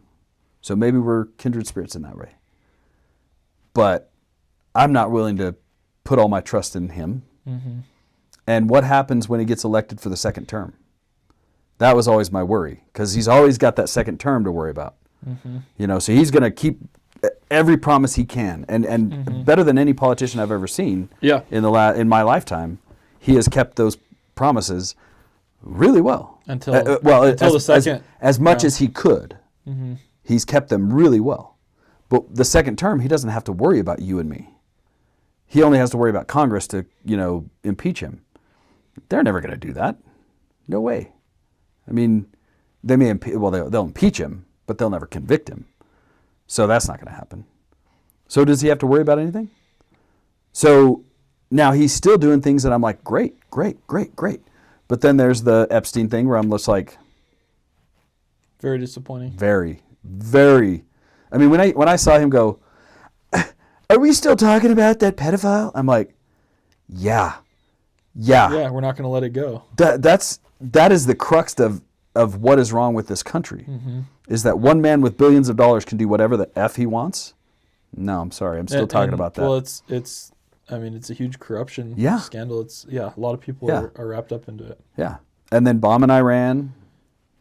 And then, and he keeps doing things that I'm just like, Yeah, bombing Iran. I forgot about that already. It's crazy how you forget about things. To his credit, it was only 12 days. To his discredit, it was, I will not do such and such. And then he did such and such. And I'm like, well, what the heck?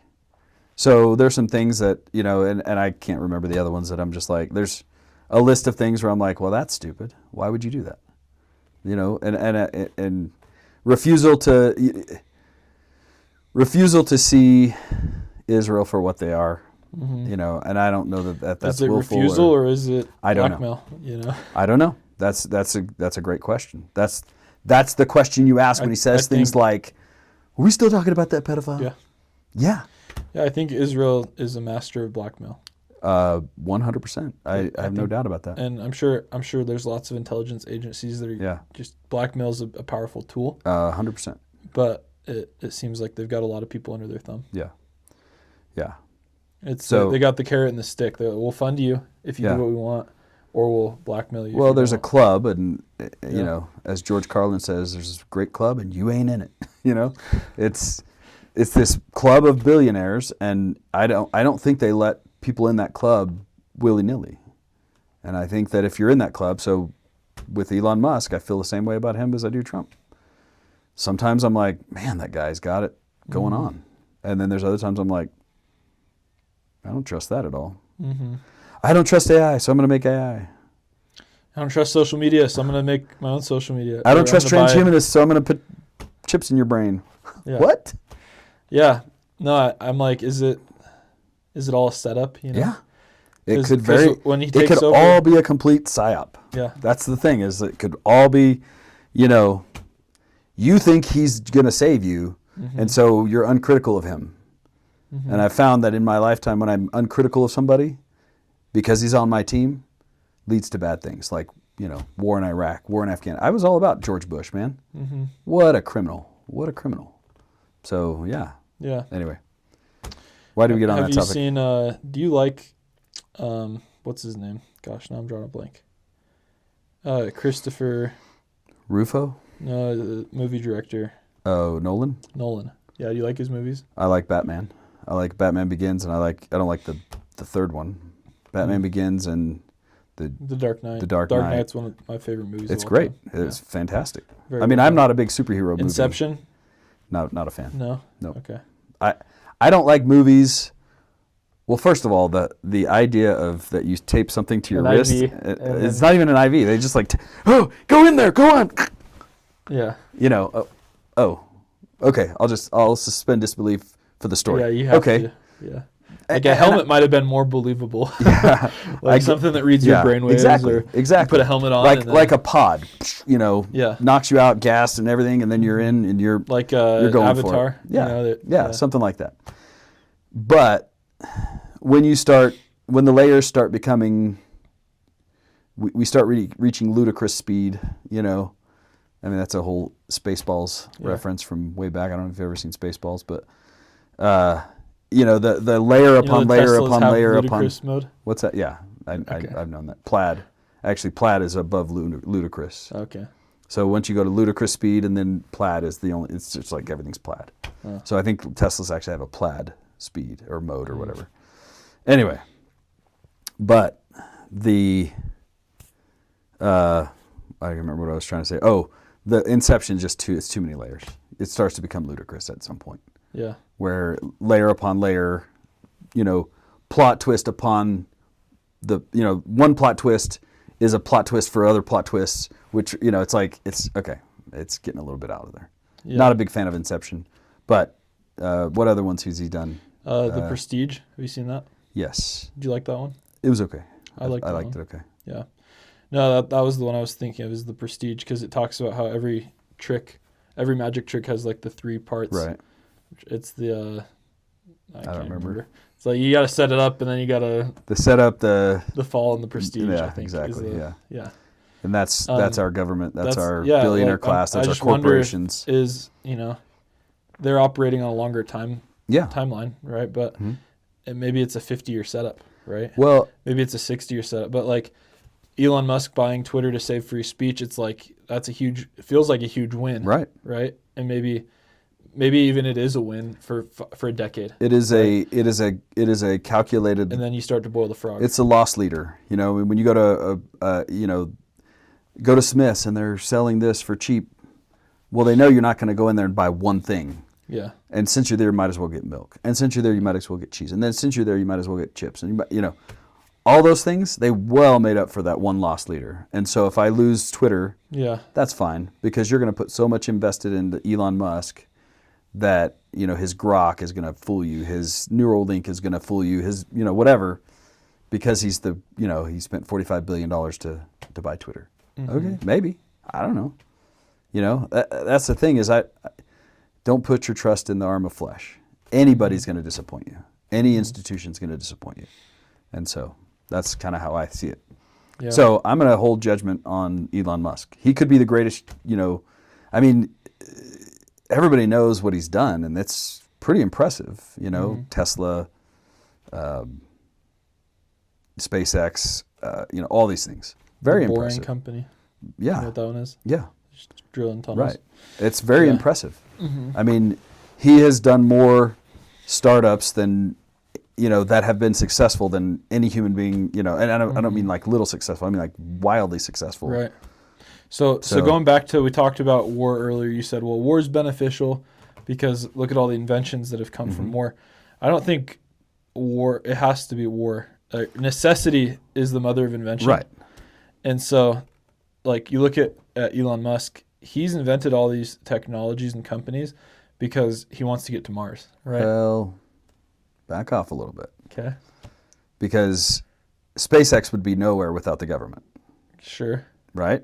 Sure. And even rocket technology would He's be had some nowhere help. without Werner von Braun, a Nazi war criminal who we didn't criminalize, but he was still a Was Nazi. he part of Operation Paperclip? Yeah, 100%. I mean, he would hang the slowest 5 workers in his, underground Nazi rocket factory. The Jews, the slave labor, he would hang and leave them hanging so that others could go, oh, I'm going to go ahead and work a little harder today, without any Sure. food or whatever. Sure, but to my point, Yeah. his goal, it's not, oh It's crap, not military. we need a way, we're stuck in trench warfare. How do we, okay, we needed a tank to get Right. to cross the no man's land, Right. right? It's I set this impossible, like very challenging, Right. very ambitious goal. Right. Because creativity loves constraint. Yeah. You've probably heard that before. No, No? I don't think so. Yeah, so creativity loves constraint, meaning if I just said, hey, do something creative. It's like saying do something spontaneous. Yeah. Yeah. That's not spontaneous. Yeah, it's not. Right. But when you say, hey, I'm going to give you a paper clip and I want you to figure out how to, I don't know, get a message across the room with the paper clip. Well, now you have to get creative. You have there's to use the constraints. constraints of Here's the what you've been goal given. and here's what you have. Right. And then the brain starts to come up with ideas pretty rapidly. Right. And so you have to have constraint. Well, war provides constraints. Yeah. It's like, hey, there's this no man's land. If I stand up, I'm going to get chopped down by machine gun fire. How do I cross it? Oh, we build a tank, right? Yeah. But Elon's created constraints not through warfare, but by setting an impossible goal. Yeah. And I look at that as an alternative. I don't think we need warfare to create great technologies, right? I believe What that if we there will set- come a time where we beat our swords into plowshares. And I think to me that means, how much of, okay, here's a for instance. When I was in college, I was in manufacturing engineering. I knew a lot of mechanical engineers. I knew a lot of manufacturing engineers. I knew some other engineers too, but it was mostly manufacturing and mechanical, right? Right. And I was going to go into the military. I was going to wear the uniform. But I had a joke with all my friends that we all wear the uniform because they're all working for military manufacturers. Because, I was like, they would tell me, oh, I'm going to go work for Stryker. I'm like, oh, so you're a military man too? Well, I mean, I'm not in the military. Well, but you're building stuff for the military. You're making your money because of the military. Yeah. How much of our genius, how much of our creativity, how much of that sucking sound that we hear from all of our talent was going into the military? And so, yeah, if you can change that to, hey, we've got to figure out how to make cheap energy, and we need to give it to everybody, which the Bill Gates of the world would hate to make cheap energy because they don't want the world to be populated. I think ExxonMobil is the largest corporation in the world by, if I'm not wrong. I don't know. It's petroleum. It's still the number one moneymaker. There's, I think we could run cars off water. Maybe. With through hydrolysis and fuel cells and stuff. Yeah. But that tank's one of the largest industries in the world, so that's going to be suppressed. I believe strongly that do you know about the 1953, I think it was, there's the National Security Invention Act or something like that. There's a law on the books that when you go through the patent office, if the patent office sees that there is a technology It's too disruptive. Well, they don't say that, but they say that will disrupt. No, they say that will harm national security. Which, okay, this is going to blow up the world. Maybe we need to take that invention and kind of put it somewhere. I could see you could maybe justify that. I wouldn't agree with that. But okay, let's justify that for the safety of the world. I could see cases where that's justifiable. Okay. If you came up with a way that's you could create a nuclear bomb in your basement, right? And you're like, I want to patent this and publish it. Maybe we should not let people know how to do that. But the thing is, that's the same thing that's got us into tons of wars. That's got us into bombing Iran. Because we're the only ones that are allowed to have this technology of nuclear weapons. So we're going to go bomb a facility in Iran because they're not allowed to have. They're bad people. We're good people. We're moral. They're immoral. No. How about you compete on your merits, I'll compete on my merits, and we'll do the best we can. And how about this, Iran? Let's sit down and let's just hug it out. I mean, maybe that's hippie of me, but it's worked. I think it will work better than what we're doing now. But let's go. That aside, Okay. let's give the benefit of the doubt to the government that a guy, creating a nuclear device that can destroy the world in his basement might be a bad idea. So if he tries to patent that, if Dr. Nefario tries to patent that, okay, they have the best of intentions. But there's other language in that act that says, or will harm economically the United States of America. So it's not just national security, it's economic security too. So the Exxon Mobils of the world, the Bill Gates of the world, these vital national interests. No, I'm sorry. If somebody comes up with a better way to build a mousetrap and it completely ruins the economy, well, I think it's time for a new economy, and we'll figure it out. We'll pick up the pieces and we'll move forward. Well, it's like the great and spacious building that has no foundation. Right. If something If it that has to be easy, propped up, then it's then you're living a lie. Yeah. Essentially. Now We're back to integrity and the importance of honesty. Right. Yeah. You can't. You got to face reality. You can't pretend. You can't make Blockbuster a national thing because you can't suppress Netflix. You cannot have CDs or not CDs. Streaming. Yeah. You can't have streaming. Why? Well, because Blockbuster's our biggest industry. Well, that's stupid. Or it's the people that's like, we can't have self-driving vehicles because what are the truck drivers going to do? It's like, when tractors came out, people were, I'm sure, against that because steam engines. I mean, everything. Yeah. What about horses? Well, what about all the horse people? Milton Friedman, who I agree with in a lot of ways, some ways I don't, but Milton Friedman went to India and there are people digging a ditch. He's an economist. You know who Milton Friedman is. Yeah. I've heard the story. And I probably told it to you, but there's hundreds of people digging a shovels. ditch. Yeah. And he said, you can take, 100 people right there. They can do in one afternoon. I can do it in an hour with a backhoe. With a backhoe. Yeah. And they said, well, what about the jobs? He goes, if that's the case, give them spoons. Yeah. If it's just about giving them a job, give them spoons, because it'd take them a long time, and there's a lot of jobs you can make with trying to dig a ditch with a spoon. Right. Yeah. Well, that's again a foundation of nothing. But I truly believe that that act was not for economic security of the country. It was an economic security of the donor class, the billionaire class, the corporations, the Exxon Mobils of the world. Yeah. And so self-protection. Yeah. And so if they see something that comes along like a water, hydrochemical reaction of, for fuel cells, and that's going to take out one of our biggest companies in America. Okay, well, let's just hang on to that. Mm-hmm. I truly believe that's going on. Yeah. Well, I think there's also a lot of just restricting not technologies but information because it would be too disruptive to people. Yeah. We can't let them know about that. It would be too disruptive to a few people, to the oligarchy, to those that are. There's also the UAP conversation, right? Yeah. It's like I think there's a lot of information that's not being released because if people knew, or JFK assassination, Epstein files, all these things. I think that probably the justification for not letting it out there, aside from people would go to prison, is, the cost benefit, right? It would be too disruptive to the economy.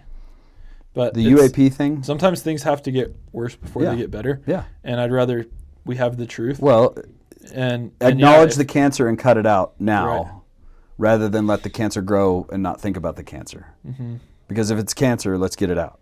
But yeah, the UAP thing to me is a sideshow. That is, I don't know what it is. I don't believe that we have, personally, I don't believe we have little green men that are coming here and kidnapping people and whatever. I think it's a complete and utter psyop. I don't see how that fits in God's plan. Not that that's a reason for it to not be true. I'm just saying, what I feel is, I think it's a way to get people to be fearful, to do crazy things, to hide money, to steal inventions, to whatever. I believe Bob Lazar's story, but I don't know maybe it was an ancient technology that we found that we kind of resurrected that, I don't know. But I honestly, like if Joe Rogan has a UAP guy on, I don't get, it doesn't bother me. I just don't even listen to it. It's just, to me, like It's just more chaos. Yeah, exactly. He had Rep Luna, Anna Paulina Luna, and I thought, She got a lot of APAC money. did she? I believe it. There's a Twitter profile, X profile called APAC Tracker, Oh yeah. and he just does digging and finds out for How every much? single politician how much money they've been given. She got quite a bit. Our rep here, Kennedy, probably too. Yeah. And I've talked to the guy. He seems like a very stand-up guy, nice guy. But it's one of those things where you're like, you don't realize how destructive it is when you take it. You're just like, oh wow, this will make my life way easier if I get this pot of money, and it's always going to be there.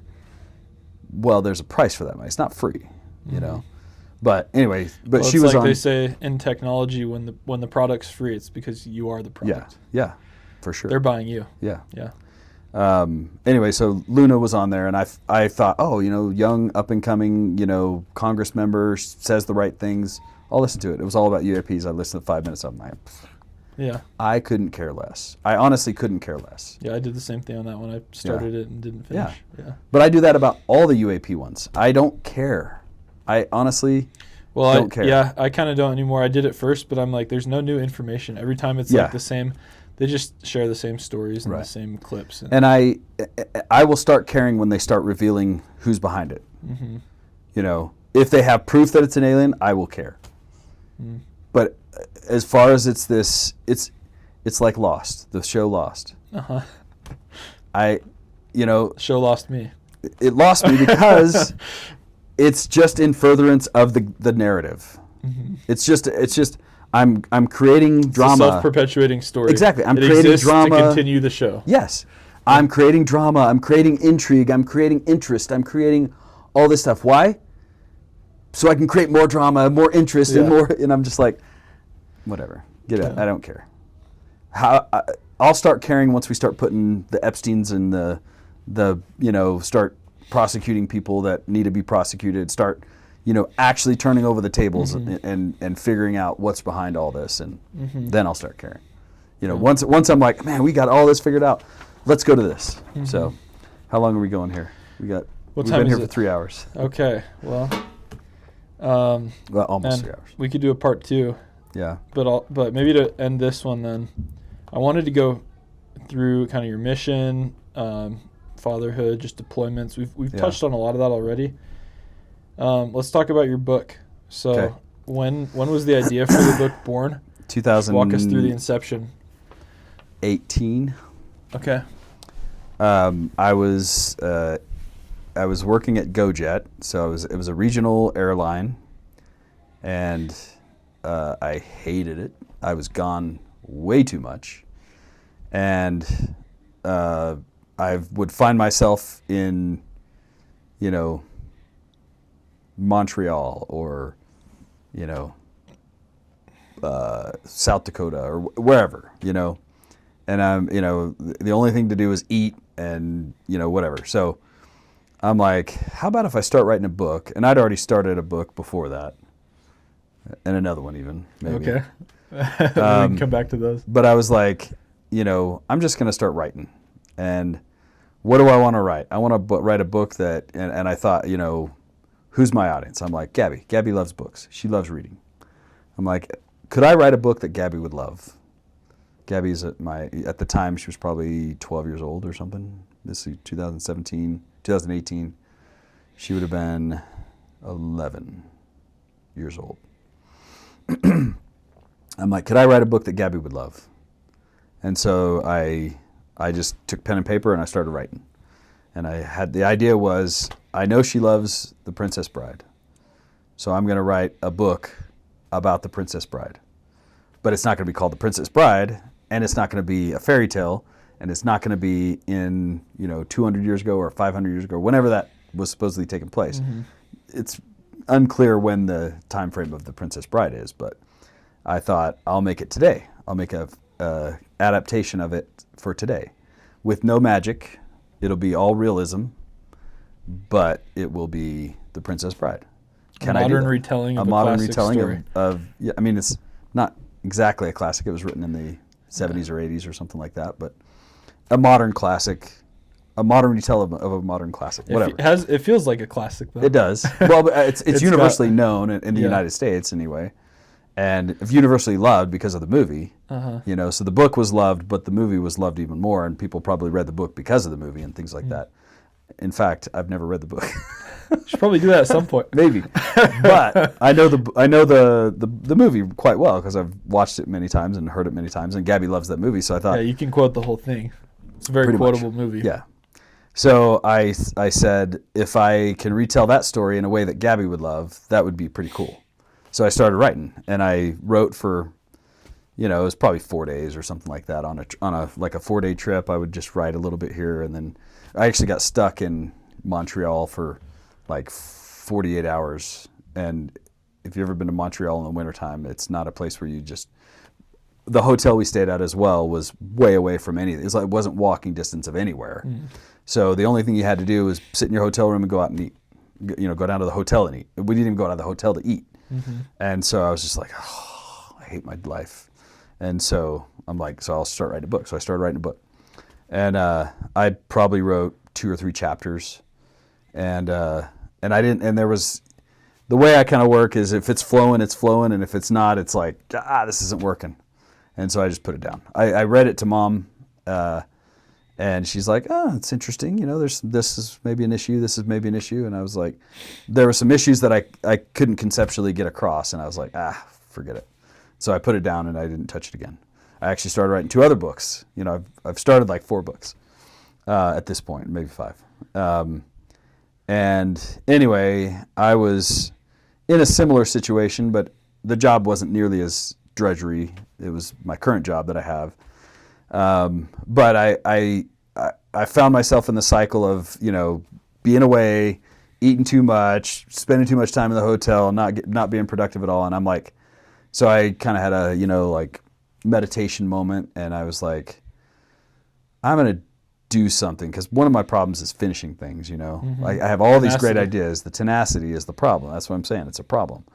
So the tenacity is the problem. And I'm like, well, and so I prayed about it and I thought about it. I'm like, what should I do? What should I need to finish something, but what should it be? And that book came to my mind, and I was like, finish that book. Who cares? And again, it was about expectations, like if you put expectations upon yourself, you're going to fail or you're going to succeed or whatever.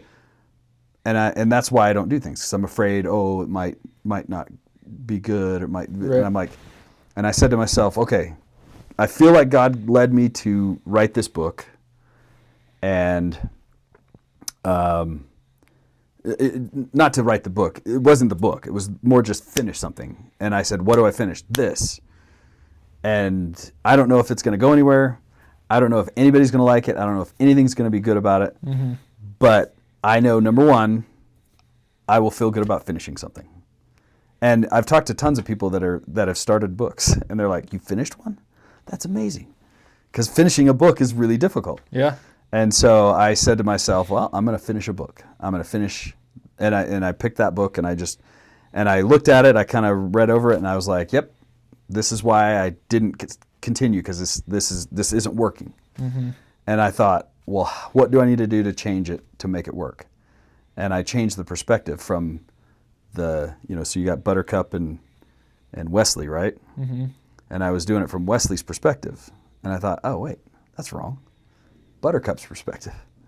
That's kind of what the movie is about, her perspective more, and it makes for a better telling because he's got to disappear. You have to for have hours. The mystery of the Dread Pirate Roberts. Exactly. Yeah. And so I was like, okay, I can do that. And so I changed it up, and I quit writing because I had heard a podcast where the guy that wrote Fight Club. Okay. He's like, he doesn't do it on the computer because it feels too finished. The first draft feels too finished because it looks good and it's in paragraph form and misspellings are automatically done, whatever. Right. So that's why I started writing by hand, but I hate my handwriting, so that also bugged me. So I'm like, nah, screw it, I'm going with the computer. So I did it on the computer, and it was much better. And I just and it just started flowing because I was like, I don't care if it's good or not. I'm just going to write it. Mm-hmm. And it just started flowing. And it was fun. I actually enjoyed it. I enjoyed creating something and being like, this is awesome. So when was that you like recommitted to finishing the book? 2023, probably. Okay. Probably August of 23. So you were already here in Utah. Mm-hmm. I was working for the same company. I was on the road enough that provided me time to, I didn't have to worry about kids. I didn't have to worry about this. And like we'd go to Phoenix for, we'd get there on a Friday and we'd leave on a Sunday, or so we had like a full day in between with, some time on each end as well. And so I would just and get on it, and it flowed, and it was good, and I could tell that I liked it. I could tell I was enjoying the process. Mm-hmm. I could tell that it was. You can just kind of tell when it's okay, like, oh, this is pretty good. Mm-hmm. And then I finished it probably December of 24. I wanted it done before Christmas, so I got it 98% done before Christmas, but then I finished it right after Christmas. So, but I read it to the family probably in January of 24. Wait, so you finished it December of 23? Sorry, yeah. Yeah.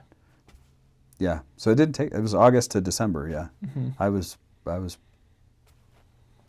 The good news is I didn't have to create anything. I just had to adapt it, which is not easy because they have, rodents of unusual size and fire swamp, and I had to figure out how to make those non-magical, otherworldly, and still be coherent where people wouldn't be like, well, that's ridiculous. Uh-huh. Because that to me, like the Inception thing, I'm like, I don't want it to be ridiculous. Too hard to suspend disbelief. Right. Yeah. So what I thought was cool, there's a lot there, but when you talked about your creative process, just thinking, okay, I'm going to write this book for one person and one person only. Yeah. And that was your approach. She loved it, by the way. Yeah. At least she said she did. That Maybe is she's being nice, but in marketing. Yeah. Right. You can't market to everybody. Right. And if you're trying to sell a product to everybody, you're going to sell it to nobody. Mm-hmm. And so they'll create avatars, right? Which is where you take this sampling and survey your customers that are in the love group. Like these are the people that love your product, and you figure out what they all have in common, and then you make an archetypal avatar and that's who you're selling to. Yeah. And that's basically what you did. Yeah. Without going through all that was okay. Here's a teenage girl who loves these kind of books. I'm going to write a book just for her. Mm-hmm. Well, I knew I didn't want to make it too violent. Like my next book, I know what I want to write, and it's going to be dark. It's not going to be good. It's going to be about the CIA. Okay. And it's going to be ugly. It's going to show all the dirty underworld of the CIA. Like the very top of the CIA, and from its inception, it was bad. Now, I don't know that for sure, but in my book it's going to be. It's going to be like I think that probably the CIA started and how they got to where they're at. But I still haven't decided if I'm going to use cuss words or not. Because that's the hard part is it would be chock full if it was the real story. Yeah. But I don't want to make it that. It depends who your audience is, right? But there's going to be some disgusting and gory, and it's got to be, or else it wouldn't be real. Yeah. And it's like the Bible. The Bible would be rated not even R, like worse than R, right? Yeah. If it was actually a movie. Now you can make movies where you don't have to be explicit about those kind of things. Mm-hmm. But I don't know. I want to get nitty gritty to some degree. I mean, where I can, I'll imply or whatever. But the thing is, when you talk about the worst of human beings, those that I want to show the motivations of why somebody. We talked a little bit about it. Why a billionaire keeps going and going and going and going. Mm-hmm. And I never said this, but what I'm thinking is, it's like an addiction, or it is an addiction. You can face what's missing in you, or you can just keep going deeper into your addiction, which masks the pain, because that endorphin hit of taking over a company and buying it for 300 million and selling it for, 500 million, all the parts and pieces for 500 million, that's an endorphin hit. I just made $200 million. Boom. But it doesn't mask the fact that you're an empty human being who is destroying people's lives by doing it. Mm-hmm. And so you just keep going. You could face that, or you could keep going deeper into the addiction. And if you keep going deeper into the addiction, you don't ever have to face it. Mm-hmm. But, I think that the people who start wars because they are shallow human beings that want money, they've crossed that line of where facing it would be so horrendous because of what they've done. Like, the only thing they could do is just stand up in front of the world and say, I am a horrible human being, and these are my sins, and do with me what you will, because I deserve everything.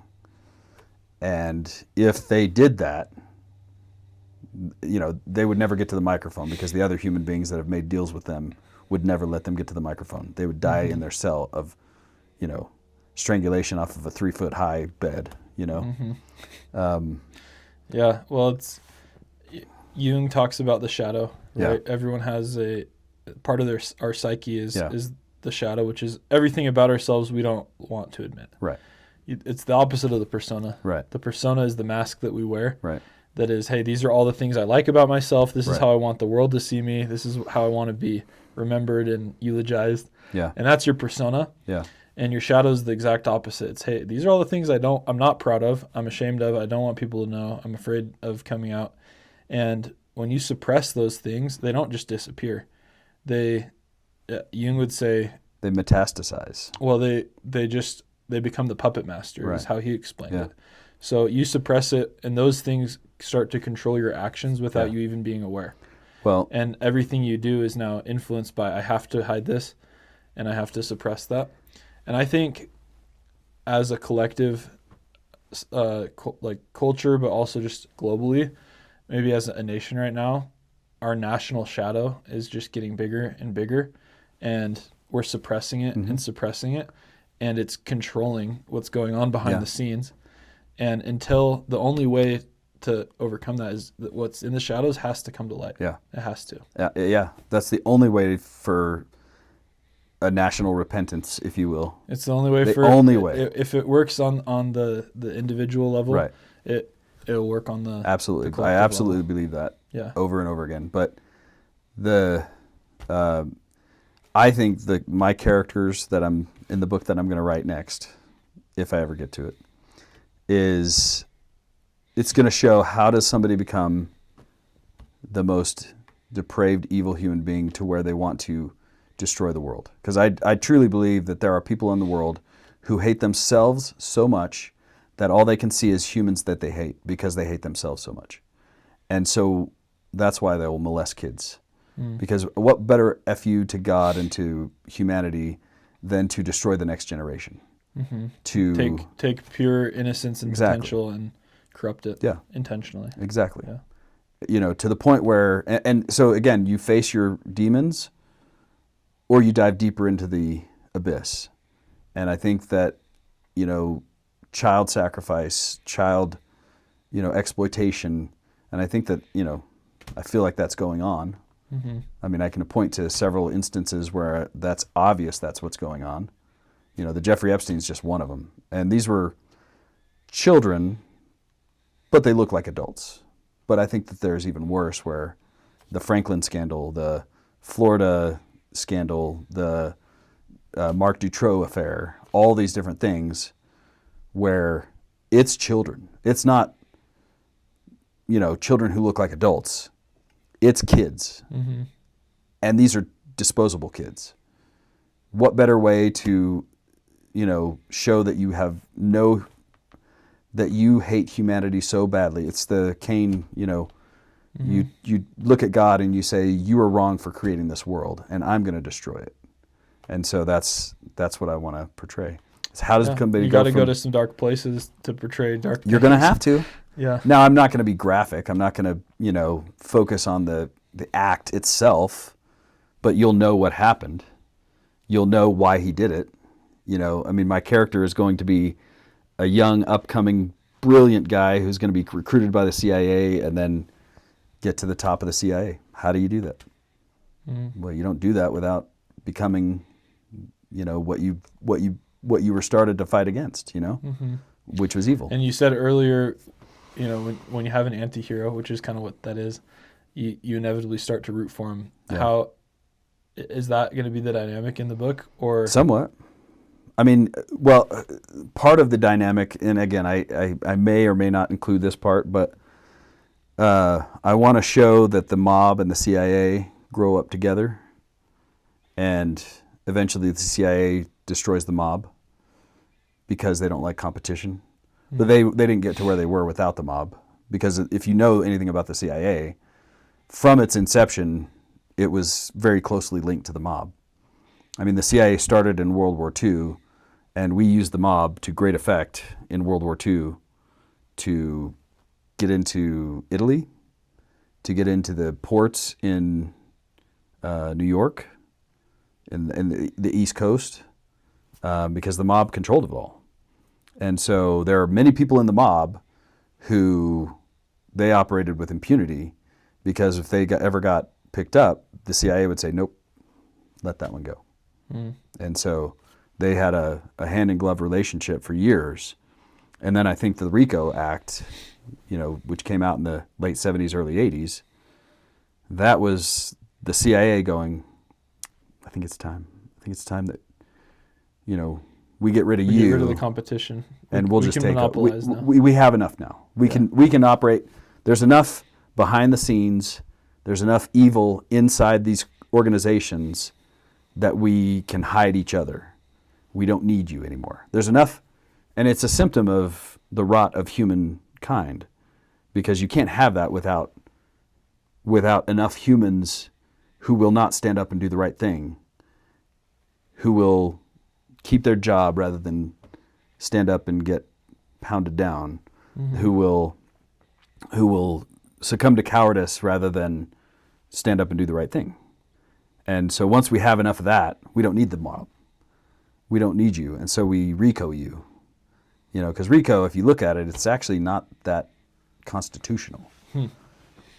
Because what we're saying is, I can't convict you for this gambling ring that you did, but I can convict you for being part of an organization that would do gambling, as well as prostitution, so the corrupt organization is what's wrong, and I can get you for being a part of that organization. I don't have to prove how they're corrupt, because I can't. It's really hard to prove that you did this X, Y, and Z, but if I prove that you're a part of this organization that's corrupt, how does that work? If you can't prove that they're corrupt, then how do you prove that they're part of an organization that is corrupt? That's like saying, I can't prove that you're a Mormon, or that you went to the temple, but I can prove that you're a Mormon, and so therefore I can prove that you went to the temple. Or, it's a bad analogy, but you know what I'm saying? I can't prove the individual pieces, but I can prove, it seems like... it does seem unconstitutional, because you're innocent until proven guilty. Right. But now you just have to be a part of an organization. By a jury of your peers beyond a reasonable doubt. Yeah. And it sounds like that kind of bypasses a lot of that. Yeah. So I want to, obviously the book could go on forever if I went to present day and 9/11 and all that in between, but sure. I kind of would... You got to start somewhere. I would start with, the inception of the CIA, fast forward to the 70s, 60s maybe, bright, shining Harvard grad, or wherever, but, he gets the best and brightest of us, which I think a lot of, these organizations take the best and brightest of us and then twist them into a creature that is unrecognizable from the one that went in, and somebody who hates humanity because they've been put in so many deleterious situations that they're unrecognizable at that point. Yeah. And so that's what I kind of want to do. But that's anyway. Awesome. So where are you at in that? I haven't even started process. That one. So it's all just here. It's all right here. Pen has not yet touched paper. I have done some, read some books. Okay. So learning about you're the investigation. Wild Bill Donovan, who started the OSS and eventually the CIA. I've got another book that I haven't started yet about, Operation Overlord. No, I can never remember the name of this. I already said Operation Overlord about something else, didn't I, today? Or was that? I don't think Oh, so. no. Okay, anyway. Anyway, it was the operation to get the military into Italy so they could start pushing up through Italy and getting rid of the fascists. But it was, we used the mob to do that. And so we were hand in glove with the mob all the way through Italy. And so, which you don't join with corrupt organizations, You don't join with the mob for free. They expect something in return. And in return, they got free reign over the United States of America. Anyway, so I want to learn more about that and get a little bit more detail on that. But I also want to start a podcast slash videos about, my 7 theses and my worldview and all that kind of stuff. But we probably need to quit this and then go to part 2 later on. Yeah, But, I wanted to get into all that, but I feel like that can of worms, if we opened it, could go. oh, I'm sure We could talk for another few hours. I need to start my own podcast because evidently I have a lot to say. So because I can't. Evidently. Yeah. But, well, it's been great. Thanks for coming on, and Thanks. took a lot of turns that I wasn't anticipating, but it was. That's riveting. my ADHD brain, right? Yeah. So yeah, Okay. you're welcome. Thank you for doing it. Yep. So Okay. all right. We'll wrap it there. Okay.